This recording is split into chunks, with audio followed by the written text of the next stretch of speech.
Bismillahirrahmanirrahim. Alhamdulillahirabbil alamin. Nahmaduhu wa nasta'inuhu wa nastaghfiruh. Wa na'udzu billahi min shururi anfusina wa min sayyiati a'malina. May yahdihillahu fala mudhillalah wa may yudlilhu fala hadiyalah. Asyhadu an la ilaha illallah wa asyhadu anna Muhammadan abduhu wa rasuluh. Allahumma salli ala Muhammad wa ala ali Muhammad kama sallaita ala Ibrahim wa ala ali Ibrahim wa barik ala Muhammad wa ala ali Muhammad kama barakta ala Ibrahim wa ala ali Ibrahim fil alamin innaka Hamidum Majid. Rabbi shrah li sadri wa yassir li amri wahlul 'uqdatam min lisani yafqahu qawli, amma ba'd. Alhamdulillah, kita bersyukur kepada Allah dapat lagi bersama-sama untuk kita meneruskan kelas pengajian kita berkenaan dengan manhajut talaqi wal istidlal, tata cara penerimaan ilmu dan juga pendalilan. Itu yang bezakan di antara al-sunnah dan juga golongan pelaku bid'ah. Ini buku ni adalah di antara, macam saya terangkan berkali-kali, adalah di antara asas terpenting yang perlu ada pada seorang Muslim. Jika tidak, dia belajar Islam atau dia cari agama ni, dia akan salah dan silap. Kerana banyak zaman sekarang ni pelik-pelik. Ni 3-4 hari ni baru keluar cerita apa?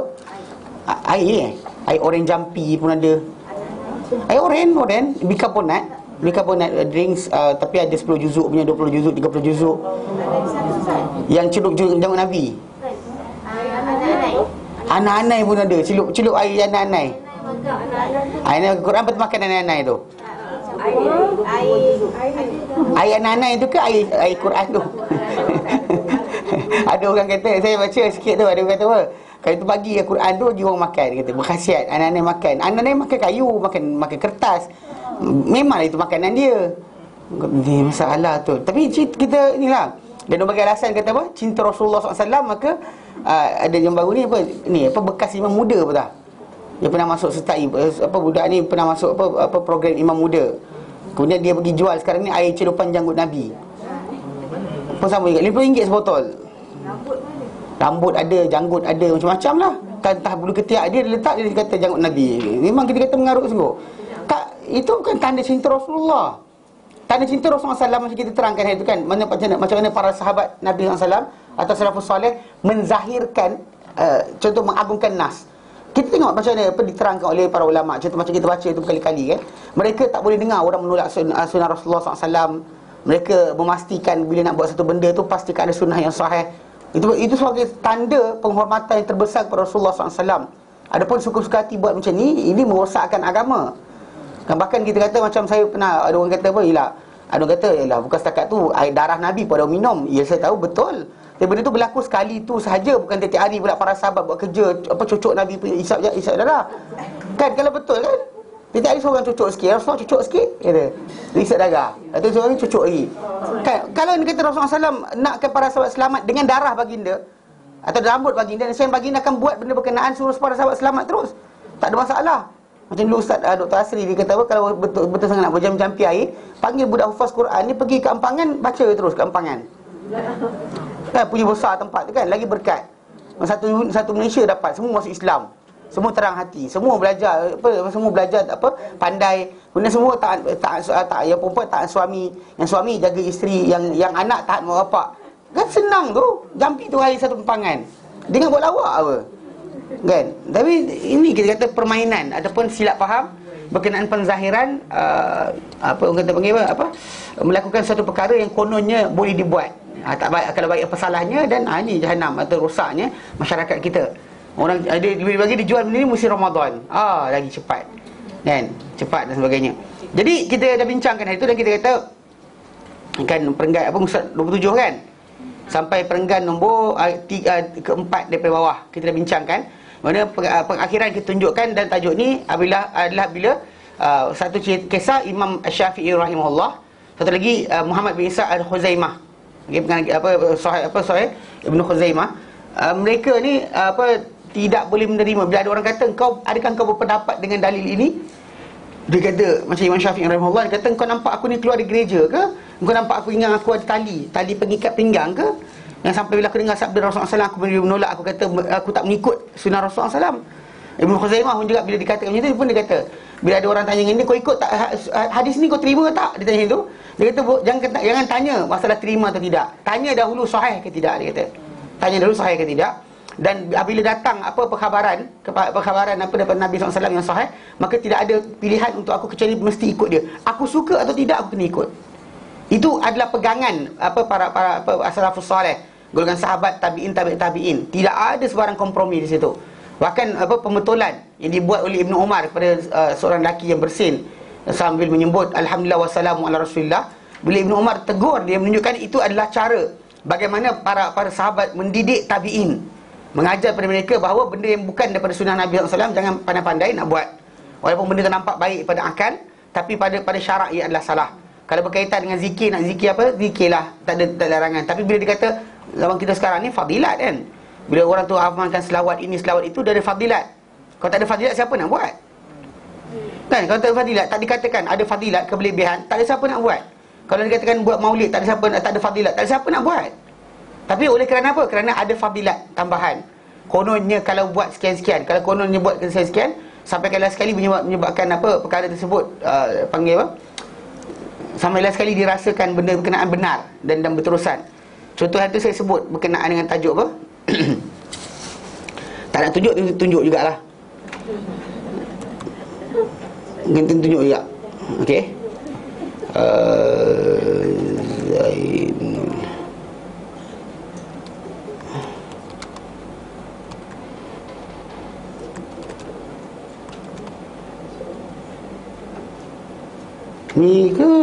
Ni kot. Tahu tak ni pun tak nampak pun, dengar cakap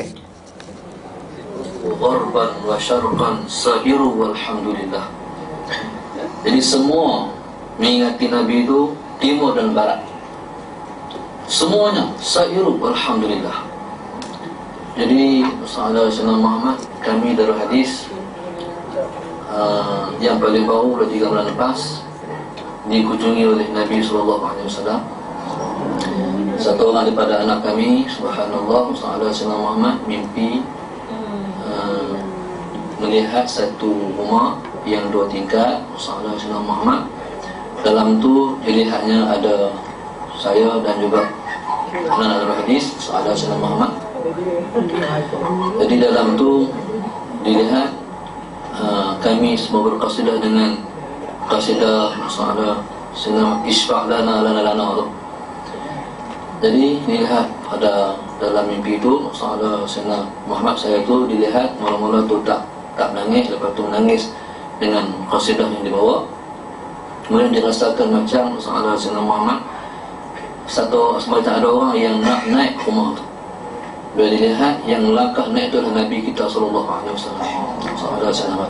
Jadi yang menuntun Nabi itu satu pemuda pakai baju warna hijau. Bila Nabi naik ke atas rumah tu, subhanallah, Sahabat Sayyidina anak kami ini langsung menedak tangan pada Nabi SAW sambil menedak tangan pada Nabi SAW dan menyebut Isfa' lana dan menangis. Bila jaga penuh air mata. Kekunjungan yang paling baru Nabi SAW ke dalam hadis. Jadi tuan-tuan, jadi kita nabil dengan keberkatan ziarah itu Sahabat Sayyidina Muhammad. Jadi kita lagi sekali bagi semua sikit dia hana-hana ni. Dia hana ni maknanya seronoknya. Okey, cukup tu. Okey, nampak? Buka lampu. Nah, ni contoh dia. Dia start macam ni, lepas tu minum air, kemudian mimpi, kemudian sekian. Sampai last sekali bawa kepada, mungkinlah kita kata dia nampak kononnya qasidah dia buat tadi Nabi datang. Dia tak ada fadilat macam ni, orang takkan buat. Everybody is actually boosting up. Dia kata yang ni buat nampak mimpi Nabi, yang ni buat dapat kaya, yang ni buat dapat sekian. Macam surat berantai tu, surat berantai. Itulah biji, tak ada beza. Dan kita kata benda ni, kita kata apa benda makin parah, makin teruk dalam masyarakat kita. Asas pertama dia apa? Tata cara penerimaan ilmu salah. The first thing first, bila agungkan nas, bukan maksud dia bila agungkan Rasulullah SAW, muliakan baginda, bukan maksud dia nyanyi untuk baginda.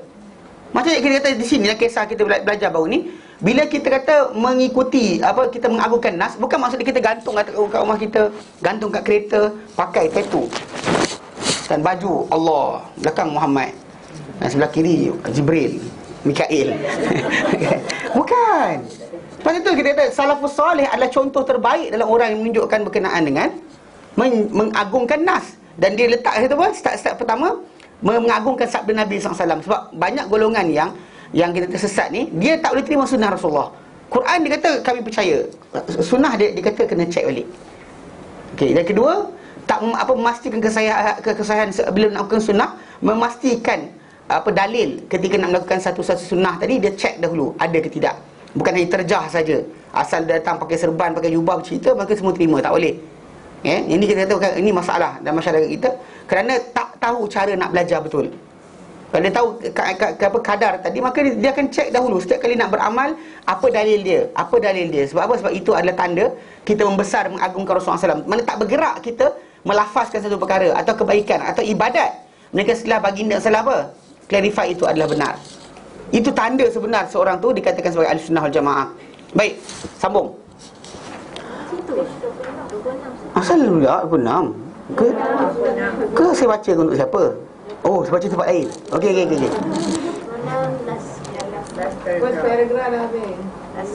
Oh, last paragraph itu yang Imam Ahmad tu. Habis tak habis? Belum. Okey. Baik, muka 26 Imam Ahmad bin Hanbal mempunyai kisah pendek dalam bab ini yang dinukilkan oleh Syekh Islam Ibn Taymiyah rahimahullah. Beliau berkata dalamnya, Ahmad bin Hanbal gemarkan muta'ah, itu muta'ah haji. Muta'ah maksud dia bersenang-senang, bersenang-lenang maksud dia. Dia bukan muta'ah kahwin. Tapi the wording digunakan muta'ah lah. Mana tamattu' atau muta'ah sama pengertian.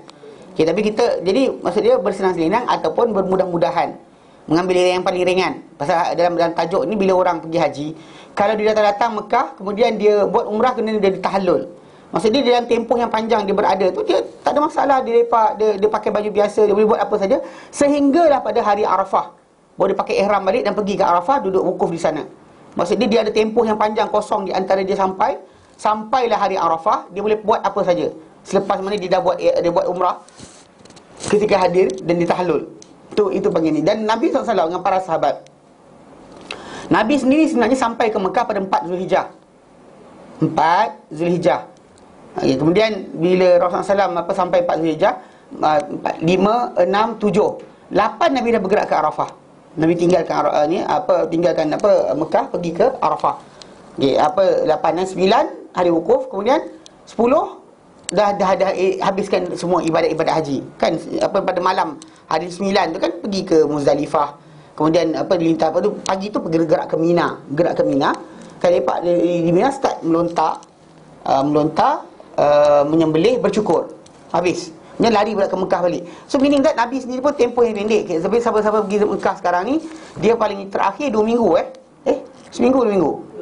2 minggu. Mana kapal terbang terakhir, kecuali orang tu dia berenang sampai sendiri kan. Wallahualam. Tapi untuk kapal terbang tutup 2 minggu. Mana kalau dia kata dia datang dengan haji ifrad, tempoh dia panjang. Pasal haji tamattu' sampai boleh buat apa saja. Haji ifrad, orang tu datang dalam niat dengan bawa binatang sembelihan dia takkan bertahallul sehinggalah 10 Zulhijjah. Kalau dia datang waktu tu bukan macam Nabi sampai 4 bulan kan, 4 Zulhijjah. Katakanlah dia datang, katakan bulan awal lagi. Dia Zulkaidah lagi. Dia mungkin 20 Zulkaidah ke. Dia datang, kemudian dia sampai situ, lepas tu dia buat ifrad. Memang dia akan keadaan ihram dia tadi berterusan untuk tempoh yang panjang. Setengah. Para ulama melihat benda ni adalah bagus. Kerana makin lama dalam ketaatan, makin elok. Tapi Nabi sendiri sebenarnya, Nabi suruh para sahabat bertahallul. Siapa-siapa tak bawa binatang sembelihan, disuruh bertahallul. Dan bahkan Nabi kata, kalau aku boleh patah balik daripada apa yang aku buat, aku akan buat macam kamu buat. Dan dengan sebab itu ada para ulama mentarjihkan tamattu' itu terbaik. Tamattu' itu digalakkan. Di sinilah pegangan ahli hadis. Kalau dia kata ahli fiqh, banyak mengatakan Rasulullah SAW punya perbuatan lebih baik daripada orang lain. Pasal Allah Ta'ala akan pilih untuk Rasulnya benda yang lesser, lebih rendah banding yang satu lagi. Tapi bukan macam tu. Pasal Nabi SAW nak tunjukkan mana yang keadaan yang berbeza. Satu, keadaan orang yang bawa binatang sembelihan. Satu, keadaan orang tak bawa binatang sembelihan. So orang yang tak bawa binatang sembelihan, dia punya keadaan dia macam tu. Dia kena pergi sampai Mekah, tawaf, sa'i, tahallul, lepas tu tinggal. Orang yang bawa binatang sembelihan sehinggalah dia tawaf, sa'i, lepas tu duduk diam. Jangan buat apa-apa. Jangan tahallul. Dia akan kekal macam tu sampailah 10 Zulhijjah baru dia bertahallul. Bagi orang yang 3-4 hari je okey lah. Kalau siapa yang datang 2 minggu tu kan dengan ifrad, tunggulah 2 minggu. Jadi saya tak langsung, ini kena faham Jadi Imam Ahmad bin Hanbal sebagai ahli hadis, dia menggalakkan, digemarkan mut'ah, itu mut'ah haji, dan menyuruh supaya orang ramai melakukan haji tamattu' atau mut'ah, bukan kahwin, bukan mut'ah kahwin, mut'ah haji. Okey. Sehingga beliau dan yang lain di kalangan para imam, itu imam-imam ahli hadis, menggalakkan siapa yang berihram dengan ifrad atau qiran, batalkan ihram tadi, dan kemudian umrah dia tajikan tamattu'. Buat tamattu'. Pasal apa? Pasal lebih baik, dia kata. Kerana hadis yang sahih datang dengan demikian. Sehinggalah beliau bersungguh-sungguh menggalakkan orang untuk tamattu' ni. Sampailah sekali berkata Salamah bin Syabib, salah seorang anak murid beliau, dia kata apa? Kepada Imam Ahmad, dia kata, wahai Abu Abdullah, dia kata pada Imam Ahmad, wahai Abu Abdullah, engkau telah kuatkan hati golongan Rafidah bila engkau fatwakan ahli Khurasan untuk mut'ah. Engkau telah menguatkan hati golongan Rafidah, yang suka mut'ah kahwin. Bila kau sibuk suruh orang mut'ah untuk haji, saya tengok, nampak persamaan. Jadi di sisi lelaki ni, Salamah bin Syabib, dia kata perbuatan Imam Ahmad menggalakkan haji mut'ah seolah macam menyokong mut'ah untuk kahwin. Itu fahaman dia. Lalu Imam Ahmad pun berkata, dia kata apa? Wahai Salamah, telah sampai kepadaku mengenai engkau bahawa engkau ini bangang. Mana ada orang cakap kau ni tak pandai, kau tak pandai. Tapi dia kata aku pertahankan engkau. Aku sering kata tak, dia pandai, kan dia bijak dan sebagainya. Sekarang telah terbukti pada aku bahawa engkau memang bangang. Dia kata memang dia bangang. Kenapa alasan dia? Sebab aku telah memiliki 11 hadis daripada Nabi SAW yang sahih. 11 hadis sahih daripada Nabi SAW yang menggalakkan untuk tamattu'. Dia kadang-kadang macam ni. Itu sebab dia kata beza ahli sunnah dengan bukan ahli sunnah ni, kadang-kadang wording hadis ataupun lafaz hadis ataupun ayat Quran ke apa, atau penjelasan para ulama yang kadang-kadang macam seolah menyokong golongan Syiah ke, menyokong golongan sekian ke, ahli sunnah takkan buang hadis tu. Dia takkan buang hadis yang sahih hanya kerana apa? Takut orang kata nanti jadi macam serupa je, buang. Tak. Dia takkan buat macam tu. Dia akan buang kerana perawi salah. Dia akan buang kerana perawi lupa. Perawi itu melampau. Perawi itu seorang Syiah yang tegar, yang mengajak kepada, ataupun perawi tadi adalah orang yang melakukan bid'ah dan mengajak kepada bid'ah dia. Baru mereka tinggalkan hadis berkenaan bukan kerana apa? Kerana hadis ini tak kena dengan apa? Idea mereka ada. Faham tak? Itu ahli sunnah. Dia bukannya tinggalkan satu benda kerana apa? Kerana ini kalau kita cakap macam ni kan nanti jadi. Assumption kita nanti jadi macam ni. Jadi bila Salamah bin Syabib kata pada Imam Ahmad, benda tu dari segi logiknya betul. Kerana perbuatan macam ni akan macam menggalakkan kepada golongan berkenaan. Tapi Imam Ahmad jawab balik. Dia kata, dia kata aku memiliki 11 hadis sahih dari Nabi SAW yang mana yang menggalakkan tentang tamattu' ni atau mut'ah ni. Adakah aku akan tinggalkan kerana kata-kata engkau? Mana engkau cakap macam ni, aku tinggalkan ke? Perbuatan nak tinggalkan hadis Nabi kerana cakap engkau. Mana engkau punya worry, aku tinggalkan hadis Nabi. Something that you are worry, you left out. Contoh macam hadis Nabi SAW kata apa? Umirtu an uqatilan nas, aku diperintahkan untuk memerangi manusia hatta yaqulu, sehingga mereka berkata la ilaha illallah Muhammad Rasulullah wa yuqimus salat wa yutuz zakah. Mereka menunaikan salat, tunaikan zakat, dan dia fa in fa'alu dzalika, mereka buat tiga perkara ni, asamu minni dima'ahum wa amwalahum, mereka pertahankan daripada aku, mempertahankan aku daripada aku harta mereka, darah mereka. Harta mereka, darah mereka dan harta mereka illa bihaqil Islam, jadi dengan hak Islam je. Mereka takkan dicuik dah. Selepas syahadah, dirikan solat, tunaikan zakat, maka lepas tu Islam, Rasulullah SAW takkan ada cara lagi nak macam kau ni macam tak betul lagi Islam, takkan tanya dah. Hisab mereka terpulang pada Allah Ta'ala. Ikut hadis ini kadang-kadang banyak orang macam kasar ni Islam, kan paksa orang masuk Islam. Walaupun sebenarnya tak pernah pun suruh paksa masuk Islam. Dah masuk Islam, maka peraturan dia dah kekal lah. Tapi kalau sebelum masuk Islam, maka orang berkenaan dia dianggap sebagai orang yang perlu diperangi. Diperangi dengan mulut ke, dengan senjata ke, dengan layanan ke dan sebagainya, berdasar kepada kedudukan dia sebagai seorang non-Muslim kepada Islam. Dan banyak orang macam nak buang hadis ni. Kalau kita kata macam tajuk ni kan, macam ayat tentang perang, tentang jihad. Kan jihad. Bila tajuk hadis-hadis tentang jihad, tentang mati syahid dan sebagainya, benda tu sahih, tapi oleh kerana zaman sekarang siapa cerita tentang jihad akan dikira teroris. Soalan kena buang tak tajuk tadi? Banyak berlaku sekarang di universiti dan sebagainya, macam di Azhar sendiri, lagi buang dahulu syllabus berkenaan tajuk jihad. Tuan-tuan sekalian tak belajarlah pasal ustaz tak pernah sampai. Betul tak? Belajar ustaz mati, belajar ustaz hilang, belajar tuan-tuan ponteng, belajar kan. Jadi last sekali sampai paling jauh bab apa? Bab faraid Itu terbaru sekali. Dan nanti peraya insya-Allah kita masuk bab berkenaan dengan apa? Munakahat. Perkahwinan. Wasiat guna perkahwinan. Itu kalau dan sempat. Kalau tak sempat, nanti datang ustaz baru, ajar dia kosong balik. Tak pernah sampai kitabul jihad. Kitabul hudud, kitabul jihad tak pernah sampai. Sedangkan benda tu kita fake. Imam Syafi'i ke, Imam Ahmad ke, Abu Hanifah ke, Malik ke, semua para ulama mengarang tentang tajuk tadi. Dan hatta kalau tuan-tuan nak tahu apa berkenaan kenapa sebahagian para ulama mengkritik buku Ihya Ulumuddin, punca dia kerana kitab Ihya Ulumuddin tak ada kitabul jihad. Bab lain ada, bab hati, bab sekian, bab keluarga ada. Bab jihad tak ada. Jadi sebab kenapa sebahagian para ulama agak apa pasal? Faham tak? Ini konsep yang kita kena faham. Pasal benda tu kita tak boleh buang. Takkan kita nak kata tapi lah untuk supaya keharmonian masyarakat kita buang hadis ni. Tak boleh. Macam Imam Ahmad juga, dia takkan bertukar kata-kata. Dia menggalakkan orang untuk tamattu'. Walaupun mungkin ada orang kata perbuatan dia bercakap untuk tamattu' ni terlampau banyak sangat, sampai sekali orang Khurasan, nanti orang-orang Iran Syiah tu akan makin kuat untuk berpegang dengan fahaman Rafidah atau fahaman Syiah. Kerana lafaz kan diorang ni kan kadang bangang juga. Dia lafaz tu sikit je. Contoh macam kita tanya pada orang Syiah, tanya pada dia kan, apakah asas wajib kita percaya bahawa kena ada imam? Jadi orang selain daripada syahadah Muhammad Rasulullah sebagainya, kena ada imam. Imam tu wajib.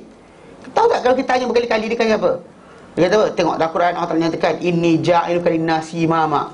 Dan surah Al-Baqarah kan, Allah Taala kata wa idh ibtala Ibrahim rabbuhu bikalimatin fa atammahun qala inni ja'iluka lin-nasi imama. Kami jadi engkau Ibrahim sebagai imam. Dia pakai ayat tu lah. Lepas tu ada tu dia baca ayat surah Al-Baqarah juga, inni ja'ilun fil ardi khalifah. Ayat itu dipakai berulang kali. Kita kata signifikan. Okeylah. Kalau ayat tu betul berkenaan imam, kenapa imam 12 ni yang ikut pilihan orang ni ini lantikan Tuhan? Belah mana? Tak boleh jawab. Dia akan ulang balik. Ayat tu dia kataan imam tu ada je, dia pun pakailah. Dia ulang. Sedangkan kita tahu bahawa Ibrahim tak pernah merintah negara. Pernah Ibrahim merintah negara? Angkat tangan, siapa dengar? Kerajaan apa dia merintah? Tak ada. Nuh alaihissalam, Syuaib. Mana para anbiya keseluruhan mereka bukannya apa? Pemerintah. Tapi dia tetap dikatakan sebagai imam. Dia sebagai ikutan, maksudnya manusia kena ikut mereka. Dalam masalah cara untuk mendekat diri kepada Tuhan, ikut mereka. Cara mengabdikan diri, ikut mereka. Cara berjihad, ikut mereka.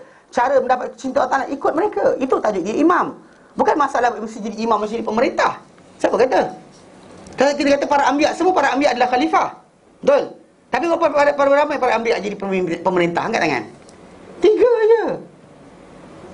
Dan Sulaiman, Daud dan juga Muhammad SAW. Muhammad kata ini Abdullah wa Rasuluh. Nabi Muhammad tak pakai gelaran raja.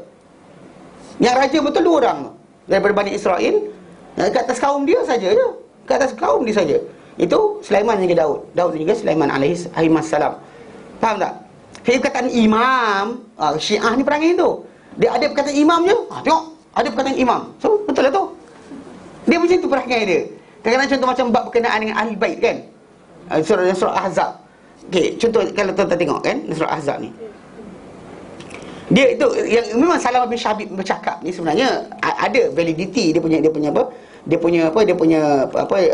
kebimbangan dia. Okey. Bimbang dia tu ada valid. Sebab apa? Sebab tengok.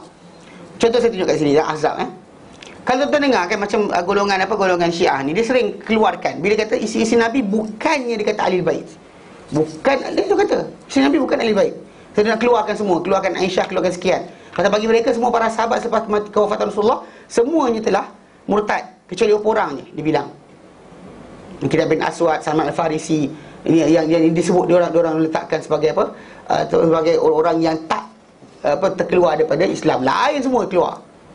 Tapi nak tengok bila kita bab berkenaan dengan masalah Ahlul Bait dalam konteks ayat, konteks berkenaan dengan tajuk ni. Contoh tengok. Ayat berkenaan dengan tajuk suruh berselawat ke atas Rasulullah SAW dan sebagainya.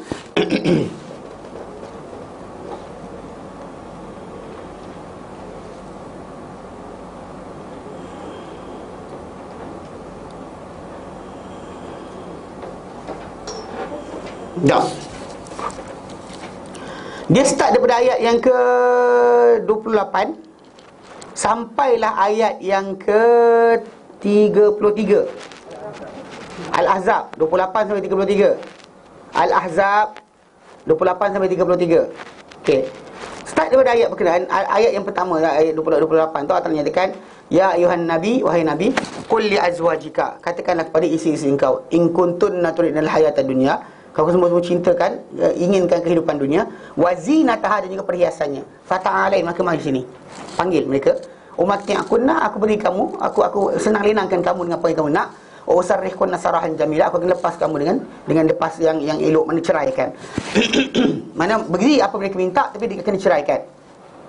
Sebaliknya, wa in kuntunna turidnallaha wa rasulahu wa darul akhirah, dan kalau nak, kalau sekiranya kamu nakkan Allah Taala dan Rasulnya, negeri akhirat, fa innallaha subhanahu wa ta'ala a'adda lil muhsinati minkunna ajran azima. Allah Taala persiapkan untuk orang-orang yang bawa baik dengan kamu ni akan pahala ganjaran yang besar. Kalau teruskan kita sampai pada yang bawah sekali ayat tu, semua sampai last sekali dia memang bincangkan berkenaan dengan isteri Nabi lah. Dan lepas daripada ayat berkenaan, ya nisa'an nabi, ya nisa'an nabi, kan? Ayat ke-30, ya nisa'an nabi. Lepas tu, wa may yaknut minkunna, mana kadang kamu, itu isteri Nabi. Lepas tu, ya nisa'an nabi, kan? Kemudian dalam ayat yang ke-33, waqarna fi buyutikun, dan hendaklah kamu diam, tinggal dalam rumah kamu, wala takhata'na bil qaul, maka jangan kamu lembut-lembutkan kata-kata, suara kamu jangan lembut-lembutkan. Bila orang bertanya minta barang, ya saya, tak boleh. Kan, maksudnya minta keraskan suara. Lalu akan ada berkeinginan orang yang dah hatinya penyakit. Wa qulna qawlan ma'rufa, kan? Dan sini benda tu kan. Dan jangan tabarruj jahiliyah, wa aqimna salat wa atina zakat wa atina Allah wa rasulah. Kemudian lepas tu, kenapa? Kemana konteks ayat tadi masih lagi tentang isteri Nabi. Patut tak dekat hujung tu. Innama yuridullahu liyudhiba ankum rijsa ahlil bait wa yutahhirakum tatheera. Mana ahlil bait kat situ sedang bincang tentang siapa? Isteri Nabi. Isteri Nabi. Yang pelik je diorang. Dia kata isteri Nabi tak termasuk. Nampak tak? Dia punya perangai tak senonoh ni kan, Syiah ni. Jadi kita kata secara tak langsung, dia pantang ada perkataan sikit je, dia pakai. Mana yang masuk dia letak Ali, Fatimah, Hasan Husin. Lain semua keluar. Tapi dia pakai hadis yang dia tentang tajuk tu, Nabi buka baju dia, jubah, lepas tu masukkan anak dia, cucu dia dalam jubah tadi. Lepas tu dia baca ayat tadi. Tapi dia ingatkan ayat itulah ayat penjelasan berkenaan dengan ahli bait itu saja. Salah. Pasal kita baca konteks ayat ke semua sekali. Bukan baca ayat tu saja dan pakai. Inni ja'iluka linnas imama. Dia pusing kat situ. Jadi perangai ini yang dikatakan Salam bin Syabib kata, kalau Imam Ahmad duk sibuk ajak orang untuk muta'ah haji, maka orang Khurasan tengok Imam Ahmad pun sibuk muta'ah. Mungkin muta'ah dia baru peringkat pertama itu haji. Kami muta'ah peringkat ketiga itu kahwin. Bagi mereka mungkin macam itulah. Yang pentingnya dia ada kalimah serupa je terus pakai. Ni perangai tak senonoh dia orang. Jadi tapi Imam Ahmad pula, dia kata apa? Dia kata takkan aku nak tinggalkan hadis Nabi, 11 hadis yang sahih daripada Nabi SAW kerana kata-kata orang, kata-kata engkau yang kebimbangan kau tadi, worry kau, aku tinggalkan hadis Nabi. Kita baca Al-Quran, ayat tu bentuk bunyi sini, kita tinggalkan hadis ayat Quran tadi sebab apa? Sebab bimbangkan orang kata apa. Macam saya bagi contoh berkenaan dengan jihad, itu paling mudah lah. Pasal sampai sekarang ni macam ayat tentang kital, peperangan dan sebagainya, seolah tak nak di-highlightkan, ditolak, dibuang, dihilangkan pengertian dia, diubah jihad pada jihad harta je, jihad dengan harta, jihad ekonomi. Dan kaya-kaya bohong juga, tak pernah jadi baik, makin teruk je. Maksud dia, kita kata benda berkenaan tak kena dengan apa yang dikehendaki Allah Ta'ala. Bila dalam hadis Nabi SAW, semua bila sebut jihad, yang paling afdal adalah bukan melawan nafsu pun. Yang jihad melawan nafsu, tu hadis tak sahih pun. Pasal orang tu kalau dia keluar pergi perang, dia dah lawan nafsu dia dah. Tinggalkan harta, anak, isteri dan sebagainya. Siapa kan lebih dahsyat meninggalkan nafsu dia, keinginan dia, bersenang-lenang di rumah banding orang pergi jihad. Fisabilillah, tak ada orang lain lebih tinggi. Tapi dia orang mainkan, tak, itu tak besar lagi. Jihad paling besar, lawan nafsu. Rasa tak? Ini dia macam divert sikit pengertian tadi. Supaya apa? Supaya jangan sampai orang kata Islam ni tersebar dengan pedang. Jangan sampai, dia kadang-kadang worry tadi macam ada validity. Tapi dalam Islam kita takkan tinggalkan firman Allah Ta'ala atau pengertian hadis Nabi hanya kerana kebimbangan manusia lain. Faham? Mana itu sebab kenapa dia kata, Imam Ahmad kata pada lelaki tadi, aku dengar kau kata kau bangang, tapi aku sering pertahankan kau. Bila kau bercakap macam ni, tidak, memang kau bangang. Dia kata, maksud dia nampakkan bahawa di situ ada ruang gap pemahaman yang besar. Kalau kalian kata kita berperangai macam tu, Quran mungkin habis kita buang. And every time datang ayat Quran kata sekian, tolak. Ini macam diskriminasi wanita lah, tolak. Bab gulasan harta, tolak. Bab nikah boleh nikah sampai 4, tolak. Siapa? Tak boleh. Ini zaman dulu je orang Arab kuat nafsu. Melayu ni tak kuat nafsu. Jadi tak apa. Tak ada, salah faham. Pasal benda tadi bukan masalah nafsu atau tidak. Faham tak? Dia jadi di konteks sini kita perhatikan balik. Apa yang dibuat oleh apa Salman Syarif tadi, dia cuba untuk bersihkan apa fatwa-fatwa Imam Ahmad daripada menjadi sandaran kepada golongan Syiah untuk berpegang terus kepada amalan dia. Namun begitu, Imam Ahmad kata, tidak akan aku tinggalkan hadis Nabi hanya kerana kata-kata orang engkau. Itu maksudnya engkau bimbang sini, aku kena buang hadis Nabi ke? Soalan ni. Mana hadis Nabi sahih, maka stop situ. Jangan persoalkan. Ni kadang orang kita ni macam kes Nabi buang kahak pun dalam solat, Nabi ajar macam mana nak buang kahak.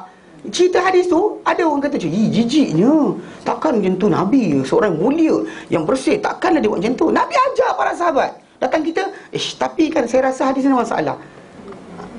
Itu masalah tu apa? Sebab ni digunakan akal mendahului daripada nas.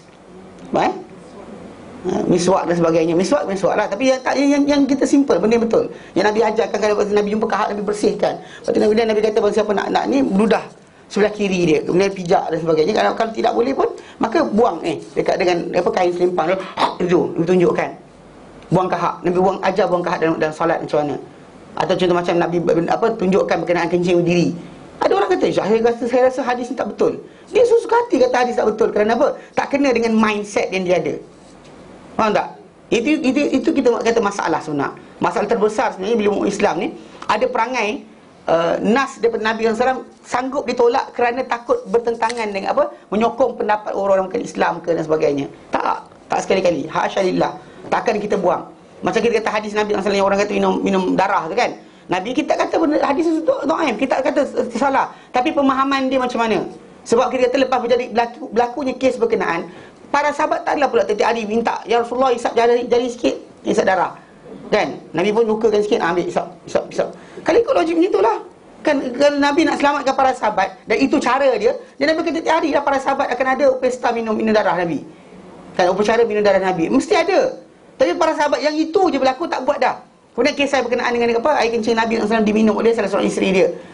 Hadis ni datang sahih. Para ulama kata apa? Penjelasan hadis ni adalah menunjukkan apa? Nabi ni bersih. Darah dia tak hanya air kencing, dia tak hancing. Sampai isteri tak sedar itu air kencing.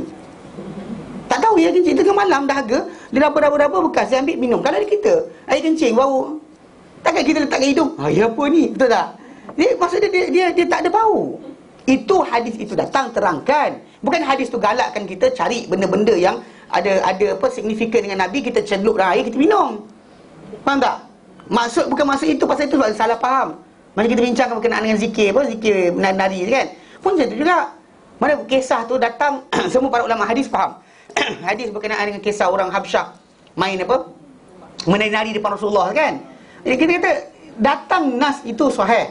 Tapi pemahaman ni kita tengok pula pasal apa? Hadis Anas bin Malik dalam Musnad Ahmad yang pakai, dia kata orang-orang Habsyah menari depan Rasulullah sambil bersebut Muhammad Abdul Saleh, Muhammad hamba yang soleh.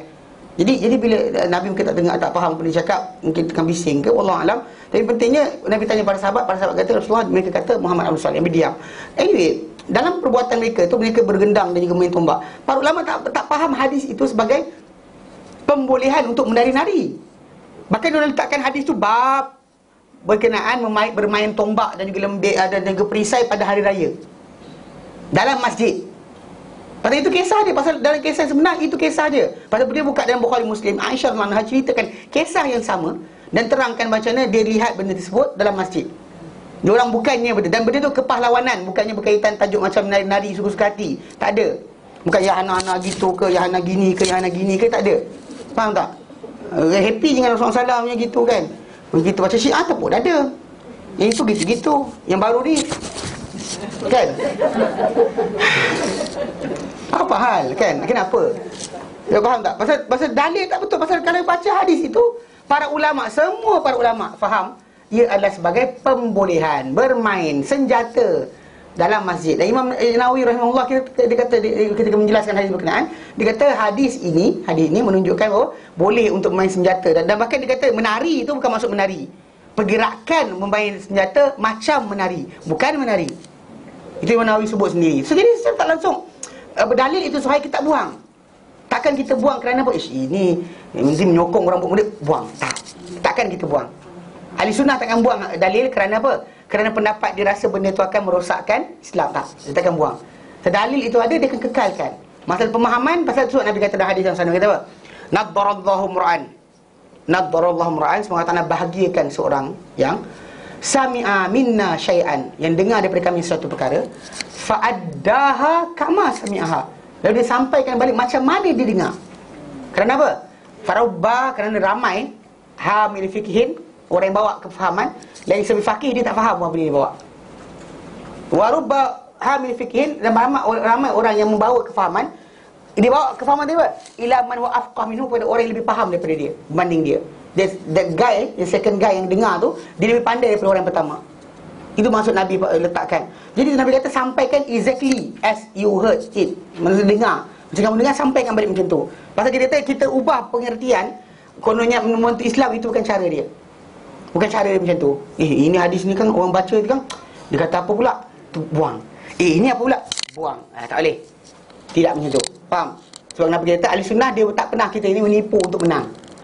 Hadis ada, kita cerita, tapi bincang para ulama faham macam mana. Bukannya kita kata kita lepaskan macam tu saja. Jadi sebenarnya kes yang apa, yang apa Ratib Tegak ni, ada orang kata dia disokong dan dia apa try lah. Kononnya nak apa nak kata boleh juga. Kan? Jadi saya sebenarnya apa hari tu kita dah buat apa jawapan untuk benda ni. First dia bawa tafsir.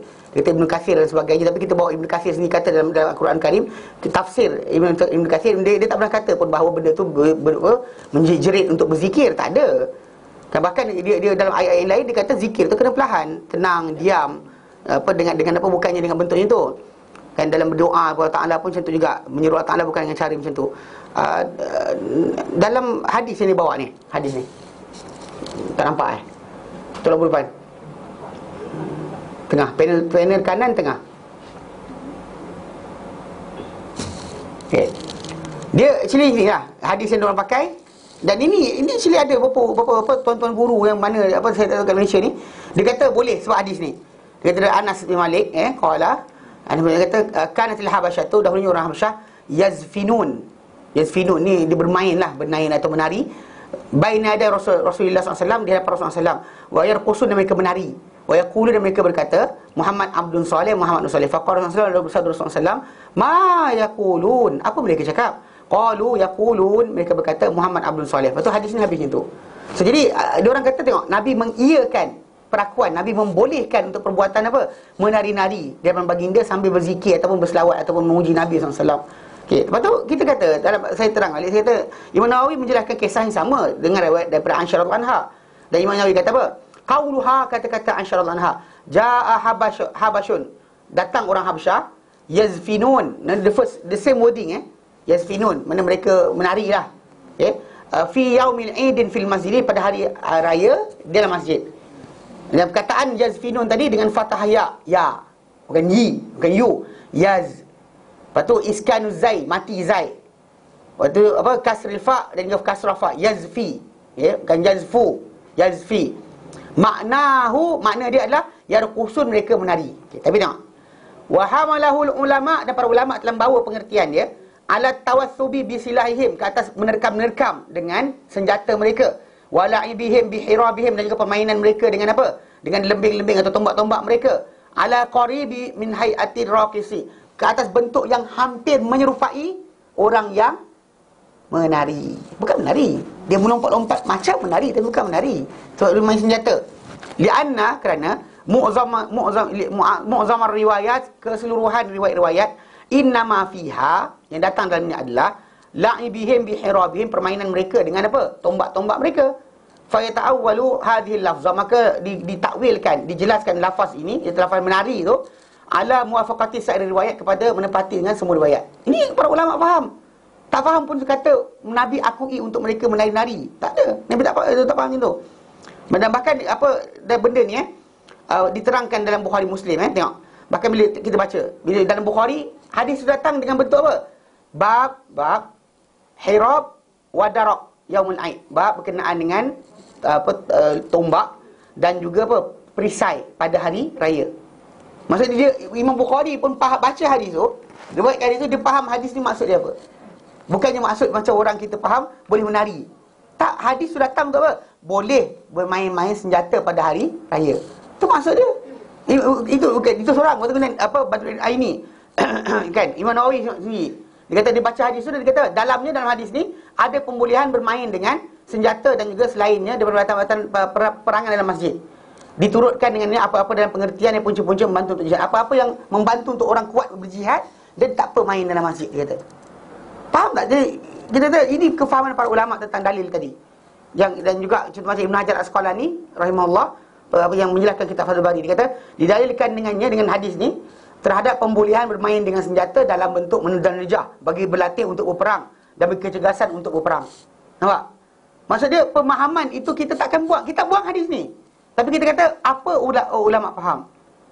Bukan kita kata tolak hadis ni kerana tak sama dengan fatwa para ulama kita, tak. Faham tak? Itu cara ahli sunnah wal jamaah. Tapi kalau golongan ni apa? Golongan yang contoh macam apa Syiah ke buka lampu ataupun apa Rafidhah apa ataupun kumpulan lain. Diorang akan suka-suka hati, dia mendhaifkan mensahihkan hadis dengan suka hati. Contoh macam kes hadis apa Sahih Muslim. Hadis apa? Idza matal insan atau idza mata ibnu Adam, bila mati anak Adam, putus amalan dia semua sekali kecuali 3 tempat. Tak ada amalan baru untuk dia kecuali 3. Mana sedekah jariah, ilmu manfaat atau anak yang soleh. Mana dia tinggalkan anak yang baik, yang anak tu mendoakan dia dan itu juga jadi sumber untuk dia punya pahala yang banyak. Macam dia bersedekah ke, dia mengajar orang ke pun sama. So tapi diorang tak suka hadis ni, kumpulan-kumpulan pelik ni kan, yang sesat ni, dia dhaifkan hadis tu. Ya. Kalau siapa nak baca boleh baca dalam apa yas'alunaka ni apa yas'alunak, ada buku. Mereka bertanya kepada engkau. Ini bagi rujukan pada ustaz yang balik daripada Mesir. Dia gunakan buku tadi untuk guna fatwa dan dia kata dia dhaifkan hadis tu dengan suka hati. Dhaifkan hadis tu sebab apa? Sebab hadis tu tak memberikan pengertian dia nak. Faham tak? Dia buang hadis tu sebab apa? Tak kena dengan apa yang dia nak. Itu perangai apa? Ahli bid'ah. Ahli sunnah tak buat kerja macam tu. Mana hadis tu kita terus kekalkan dia sebagaimana dia datang. Tapi faham macam mana? Tengok. Faham, saya kata faham tadi berkenaan dengan apa? Orang Habsyah menari di Rasulullah SAW. Kita baca satu hadis ni nampak menari. Baca dalam hadis yang lain, rupanya mereka apa? Bermain senjata dalam masjid. Nabi biarkan mereka. Nabi biarkan bukan menari, Nabi biarkan apa? Main senjata. Itu pahaman mereka. Tapi kalau kita tengok orang kita faham pelik. Asal seorang apa guru dia agak kenal. Saya tak sebut nama. Tapi bila datang kes berkenaan apa yang apa la ilaha illallah al-hayyul malikul hakul mubin tu, yang orang menari dekat Pahang kan, dia sokong.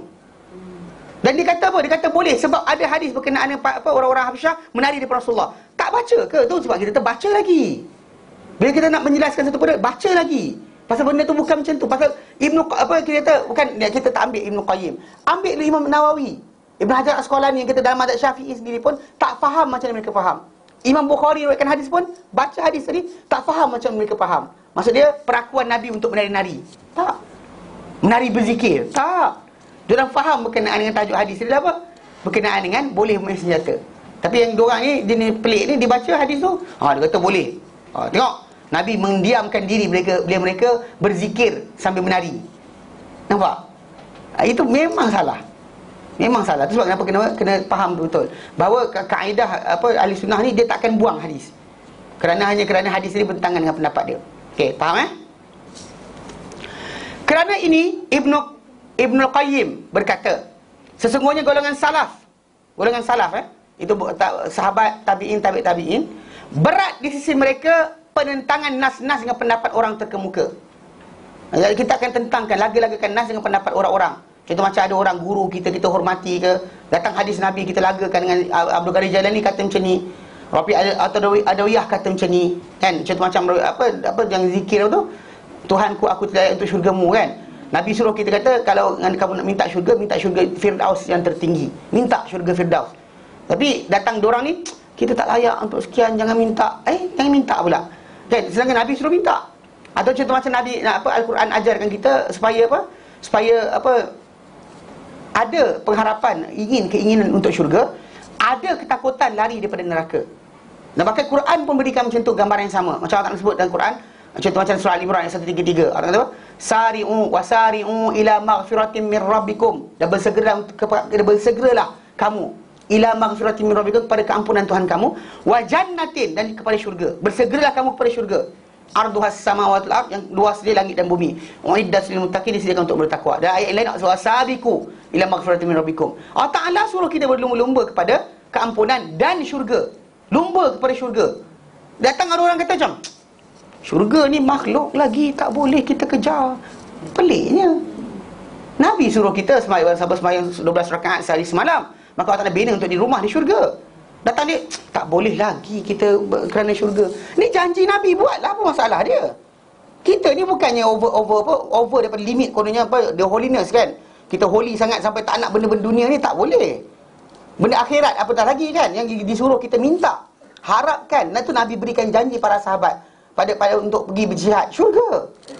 Datang kita, tapi ustaz, syurga tu makhluk. Bila Allah Ta'ala menjanjikan benda berkenaan, suruh kita kejar, maksudnya kita kejar, tak salah kerana beriman dengan Allah Ta'ala punya arahan, beriman dengan Rasulullah SAW. Faham tak? Bukannya kerana kita nak kejar benda tu materialistik, tak. Ada kata, tapi dah macam rasuah. La ilaha illallah, rasuah benda lagi Allah Ta'ala yang bagi. Kan pelik tak? Kadang-kadang ada orang dia pening kepala, dia tak faham lagi. Kita kena ikhlas, kosong. Mana ada kosong? Allah Ta'ala kejar benda berkenaan dengan benda-benda yang diberikan tadi. Kejar. Mana bila kita kejar syurga, maksudnya kita beriman dengan ghaib. Syurga tak nampak, bukan yang nampak kat dunia ni. Macam ada untuk apa, tanah ke sijil kan. Sijil apa, tanah kat syurga dapat dah. Bayar dah hari tu kat pok kata. Macam orang Kristian kan dulu dia buat zaman Eropah tu, dia orang buat style ni, nak kutip duit dana daripada rakyat. Pok keluarkan surat. Siapa-siapa bayar, dia berikan apa, tanah di syurga. Dia ada benda tu berlaku. Jadi last kali kita kata benda ni salah. Dalam Islam kita kata memang tak ada siapa boleh menjamin untuk anda syurga, tapi jalan ke syurga tadi, ya, kena kejar. Buat kerana syurga yang janjikan Allah Ta'ala, tak ada masalah. Allah Ta'ala berikan itu adalah benda ghaib. Bila kita percaya kejar syurga tadi, kita beriman dengan ghaib. Yang siapa janjikan? Allah. Stop situ je. Atau diajarkan oleh siapa? Nabi Muhammad SAW. Secara ghaib juga. Nabi tak ada buka depan orang ramai, buka pintu, ni syurga korang. Tak ada. Nabi tak tunjukkan benda berkenaan. Maksudnya kalau kita kejar syurga tak salah pun. Datang orang, tapi saya rasa lagi. Tapi Abdul Qadir Jailani kata, tapi apa contoh macam di dalam masyarakat kita, kalau di Malaysia ni, kalau orang pondok biasanya dia belajar kitab apa? Hikam Ibnu Athaillah. Kitab hikam. Yang kita hikam ni kitab kata-kata hikmah Ibnu Athaillah As-Sakandari. Yang dia ni tentang dia ni, dia mungkin baik, mungkin tidak, mungkin sebagainya. Kata-kata hikmah dia bagus, terpulang. Itu di antara dengan Allah Ta'ala. Namun begitu, kita bukan disuruh ikut dia. Yang kelakar dan peliknya masyarakat kita sekarang ni, dia ambil kata-kata Ibnu Athaillah Sakandari, letak kat atas hadis Nabi Al-Quran bawah tu, menjelaskan apa yang dia nak katakan oleh Ibnu Athaillah tadi. Peliknya, dia Nabi ke? Bukan Nabi. Patut dia punya nak kata-kata menyokong menjelaskan hadis Nabi. Bukannya datang kata-kata dia duduk atas, suka kamu kepada sekian adalah sekian-sekian. Lepas tu Allah Ta'ala berfirman, sabda Nabi SAW. Seriously, terbalik tu. Kita depan utama adalah Allah dan Rasulnya, lepas baru yang lain. Itu sebab macam zaman kita sekarang, bila ada orang kata, kita kata apa, kita admire seorang ulama dan sebagainya, atau seorang tokoh, tak boleh melebihi Rasulullah SAW. Bila kata ketokohan, ustaz sekian-sekian, ketokohan doktor sekian-sekian, ketokohan, tak boleh melebihi Rasulullah SAW. Dia duduk bawah lagi. Nabi dikedepankan dahulu, baru orang lain. Dia datang kita, tapi Shakespeare berkata, kan? Gila ke? Kan, to be or not to be, to be or not to be. Betul, Aristotle berkata, tak boleh macam tu. Jangan siapa-siapa atas Nabi. Kan bila orang tu nak belajar berkenaan dengan masalah akhlak terbaik, Rasulullah lah orangnya. Tapi masyarakat kita pelik. Dia kadang-kadang dia taksub kepada pemimpin atau golongan tertentu. Contoh kita lihat dah, contoh macam sebagian orang dalam macam ikhwan muslimin sendiri. Contohnya, dia orang kadang-kadang sibuk dengan usul 20. Usul 20. Hadis Nabi dia kadang-kadang tak baca pun. Usul 20 yang diletakkan oleh Hasan Al-Banna sebagai garis panduan gerakan dia. Usul 20 tu, apa patut buat tu kan? Sepatutnya hadis Nabi dipelajari, bukannya kata-kata Hasan Al-Banna. Kalau macam orang tabligh sibuk dengan Maulana Zakaria dan sebagainya, Yusuf Kandahlawi tu, orang semua masing-masing dengan guru dia. Bukan Nabi idola dia. Kalau orang sekian-sekian, Habib ini, Habib itu. Nabi mana soalan? Mana Nabi? Itu sebab kenapa kita kata salahnya bila manusia ni letakkan idola pertama dia guru dia. Salah. Nabi adalah yang utama. Sebab guru dia manusia. Cukup bulan silap, salah, dia boleh silap. Dia boleh salah. Dia bukannya Nabi. Tak kira guru tu mana, hafal Quran ke hafal hadis sekalipun, still dia manusia, dia boleh tersilap dan salah. Tapi Nabi takkan silap, takkan salah. Sebab tu kita kata bila Nabi letakkan sebagai idola, yes, betul. Takkan kata letak manusia lain mengatasi Nabi, salah. Atau bahkan belajar sibuk sangat tentang sejarah hidup seorang orang tertentu, tak boleh. Kan biografi kan, memuji seorang pemimpin bila melampau, salah. Bahkan benda ni berlaku macam Dr. Abdul Zaidan bila dia ni budak-budak dia, orang tak tahu kisah hidup dia. Kisah hidup dia daripada dia mula, buku dia pelajari, UIA belajar, UM belajar buku dia.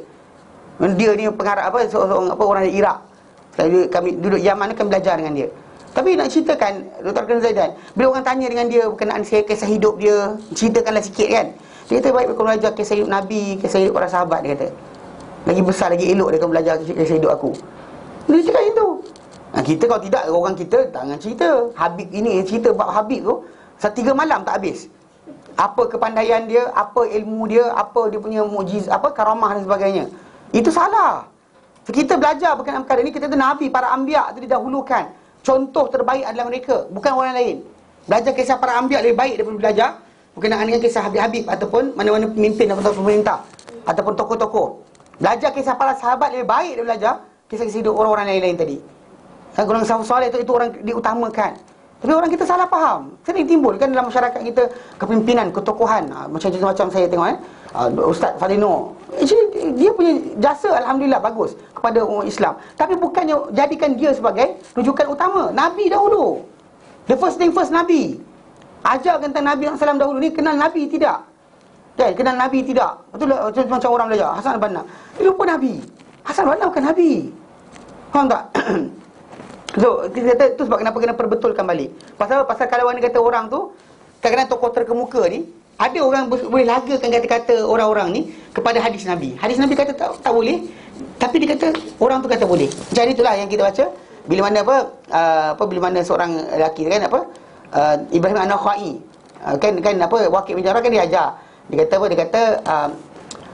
telah berkata imam Nabi SAW dia tandakan, dia isyar binatang sembelihan dia untuk bawa pergi sembelih kurban, dia tandakan, dilukakan sikit biar darah dia keluar, so bertanda. Jadi tapi ada Imam Abu Hanifah contohnya mengatakan tak boleh buat kerana benda tu adalah muslah. Lepas tu datang kawan seorang ni, Ibrahim An-Nakhai pun berkata macam tu. Lepas tu marahlah guru ni, dia kata apa? Takkan kau nak lagakan sabda Nabi dengan kata-kata orang yang lain? Kan aku kata Rasulullah bersabda, kau kata Ibrahim An-Nakhai berkata. Mana boleh macam tu? Bagi mereka benda ni besar, berat. Tak boleh dilagakan sabda Nabi dengan kata-kata siapa. Pasal ditimbang sabda Nabi tadi, ditimbang dengan siapa saja punya kata-kata. Tak kira wali Songo ke, wali Sembilan ke, orang kat Malaysia ke, siapa-siapa sekalipun, mak bapak kita sendiri pun takkan boleh sampai setara Nabi SAW. Itu yang kita kata kedudukan sebenar Nabi dalam kehidupan kita. Ini kadang ada orang tu, Nabi sabda lain dia buat juga. Nabi kata jangan buat kubah, jangan bina-binaan kat kubur, dia buat juga. Kenapa dia buat? Tapi saya rasa Nabi sabda tak ada nilai, worthless di sisi dia. Pasal apa? Guru dia kata boleh. Pasal tak? Ini kita ada masalah. Nabi kata benda ni tak boleh, tapi guru saya kata. Habis.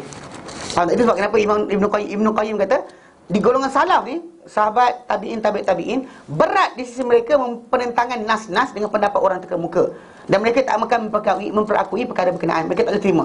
Kalau ada orang cuba nak lagakan sabda Nabi dengan apa? Kata-kata orang biasa. Okey. Di antara contoh yang elok dalam bab ini ada bahawa Imam Abdullah bin Az-Zubair Al-Humaidi berkata, Asy-Syafi'i pada satu hari telah meriwayatkan sebuah hadis. Dia kata Imam Syafi'i rahimahullah ni, dia berteman dengan Imam Syafi'i lah. Jadi Imam Syafi'i pernah ceritakan satu hadis. Dia kata, maka aku berkata kepada dia, aku cakap pada Imam Syafi'i, lepas dia cakap hadis tu, aku kata kepada dia, adakah kau terima dia? Kau terima hadis ni? Adakah kau menerima hadis ni? Kau terima? Do you accept it? Maksud dia tanya macam tu. Lalu Imam Syafi'i Imam Syafi'i berkata, engkau nampak aku keluar dari gereja? Question mark. Engkau nampak keluar dari gereja? Engkau nampak di pinggang aku ada tali pengikat pinggang masa orang Kristian dahulu. Dia pakai jubah besar gitu, kemudian dia ada tali ikat pinggang, tali besar, tali macam tali guni tu kan, ikat pinggang. Adakah kau nampak keluar gereja? Kau tengok kat pinggang aku ni ada tali ke?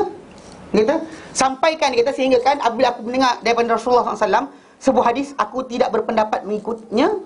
Kau nampak ke? Dia kata, ada ke aku ni keluar gereja ke sampai aku bila Nabi sabda aku boleh kata tidak?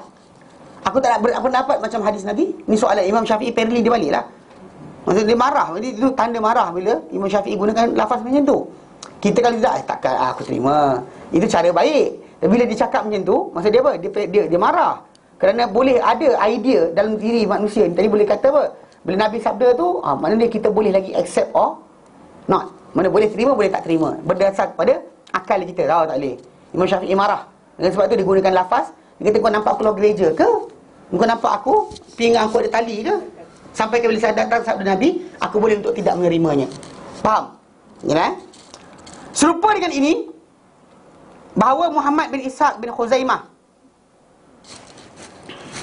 okay? Muhammad bin Ishaq bin Khuzaimah, Ibnu Khuzaimah, Ibnu Khuzaimah ni salah seorang mengarang kitab Sahih. So Ibnu Khuzaimah, beliau berkata, aku berkata kepada Ahmad bin Nasr, dan beliau menceritakan satu khabar Nabi SAW. Okey? Mana dan ketika bila dia cakap dengan lelaki tu, dan dia ceritakan satu hadis dari Nabi SAW. Lalu lelaki berkenaan, beliau lelaki tu, okey, itu Ahmad bin Nasr berkata, adakah kau menerimanya? Dia kata pada Ibnu Khuzaimah. Lalu Ibnu Khuzaimah berkata, adakah kau nampak aku pada tengah badanku tali ikat pinggang? Mana kau nampak badanku ni ada kan jubah Islam kan tak ada pinggang. Tapi orang Kristian kan dia ada pinggang. Okey, dia kata apa? Dia kata, kau nampak kat pinggang, kat badan aku ni ada tali ikat pinggang ke? Jangan kau kata kepada khabar Nabi SAW, adakah kau menerimanya? Jangan tanya, jangan cakap macam tu. Kau terima ke? Jangan cakap macam tu.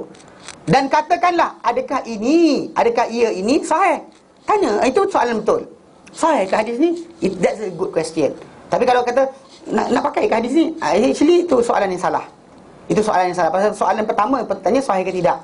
Pasal kalau sahih, maka apa? Tak ada untuk manusia kecuali apa? Kena terima 100%. Apabila sahih khabar daripada Nabi sallallahu alaihi wasallam, aku akan berpendapat mengikutnya. Aku suka ataupun tidak. Aku suka ke tak suka ke, aku akan berpendapat mengikut hadis Nabi sallallahu alaihi wasallam yang telah sahih. Dah sampai kepadaku, dibuktikan dia sahih, maka aku tidak akan berpendapat bentangan dengan maksud berkenaan. Itu maksud dia. Mereka tak boleh terima untuk ada orang kata tak terima hadis Nabi walaupun dah sahih. Tapi dalam masyarakat kita mudah kan.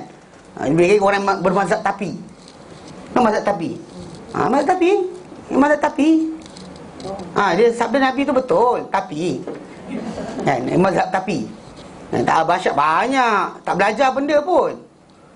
Tapi saya betul, saya percaya ini hadis Nabi, tapi iyalah benda tu boleh, tapi kan hadis Nabi dah sahih, tapi memang tapi. Dia lawan sabda Nabi dengan tapi dia. Memang tak layak, tapi apa? Degil. Kan dia tak kadang-kadang belajar huwa-hum je. Kan? Huwa-hum. Belajar apa harfiah Al-Quran, betul kemudian betul hadis sahih tapi. Memang tak boleh. Itu sebab kenapa kita kata benda ni tadi takkan boleh pakai oleh para ulama. Dia tak lihat benda tu valid. Perbuatan macam tu tak valid langsung. Pasal bila sahih saja khabar tadi, suka ke tak suka ke anda kena ikut. Bukan kerja anda apa mempersoalkan sabda Nabi. Macam kita baca itu apa? Waqi' bin Jarrah kata apa?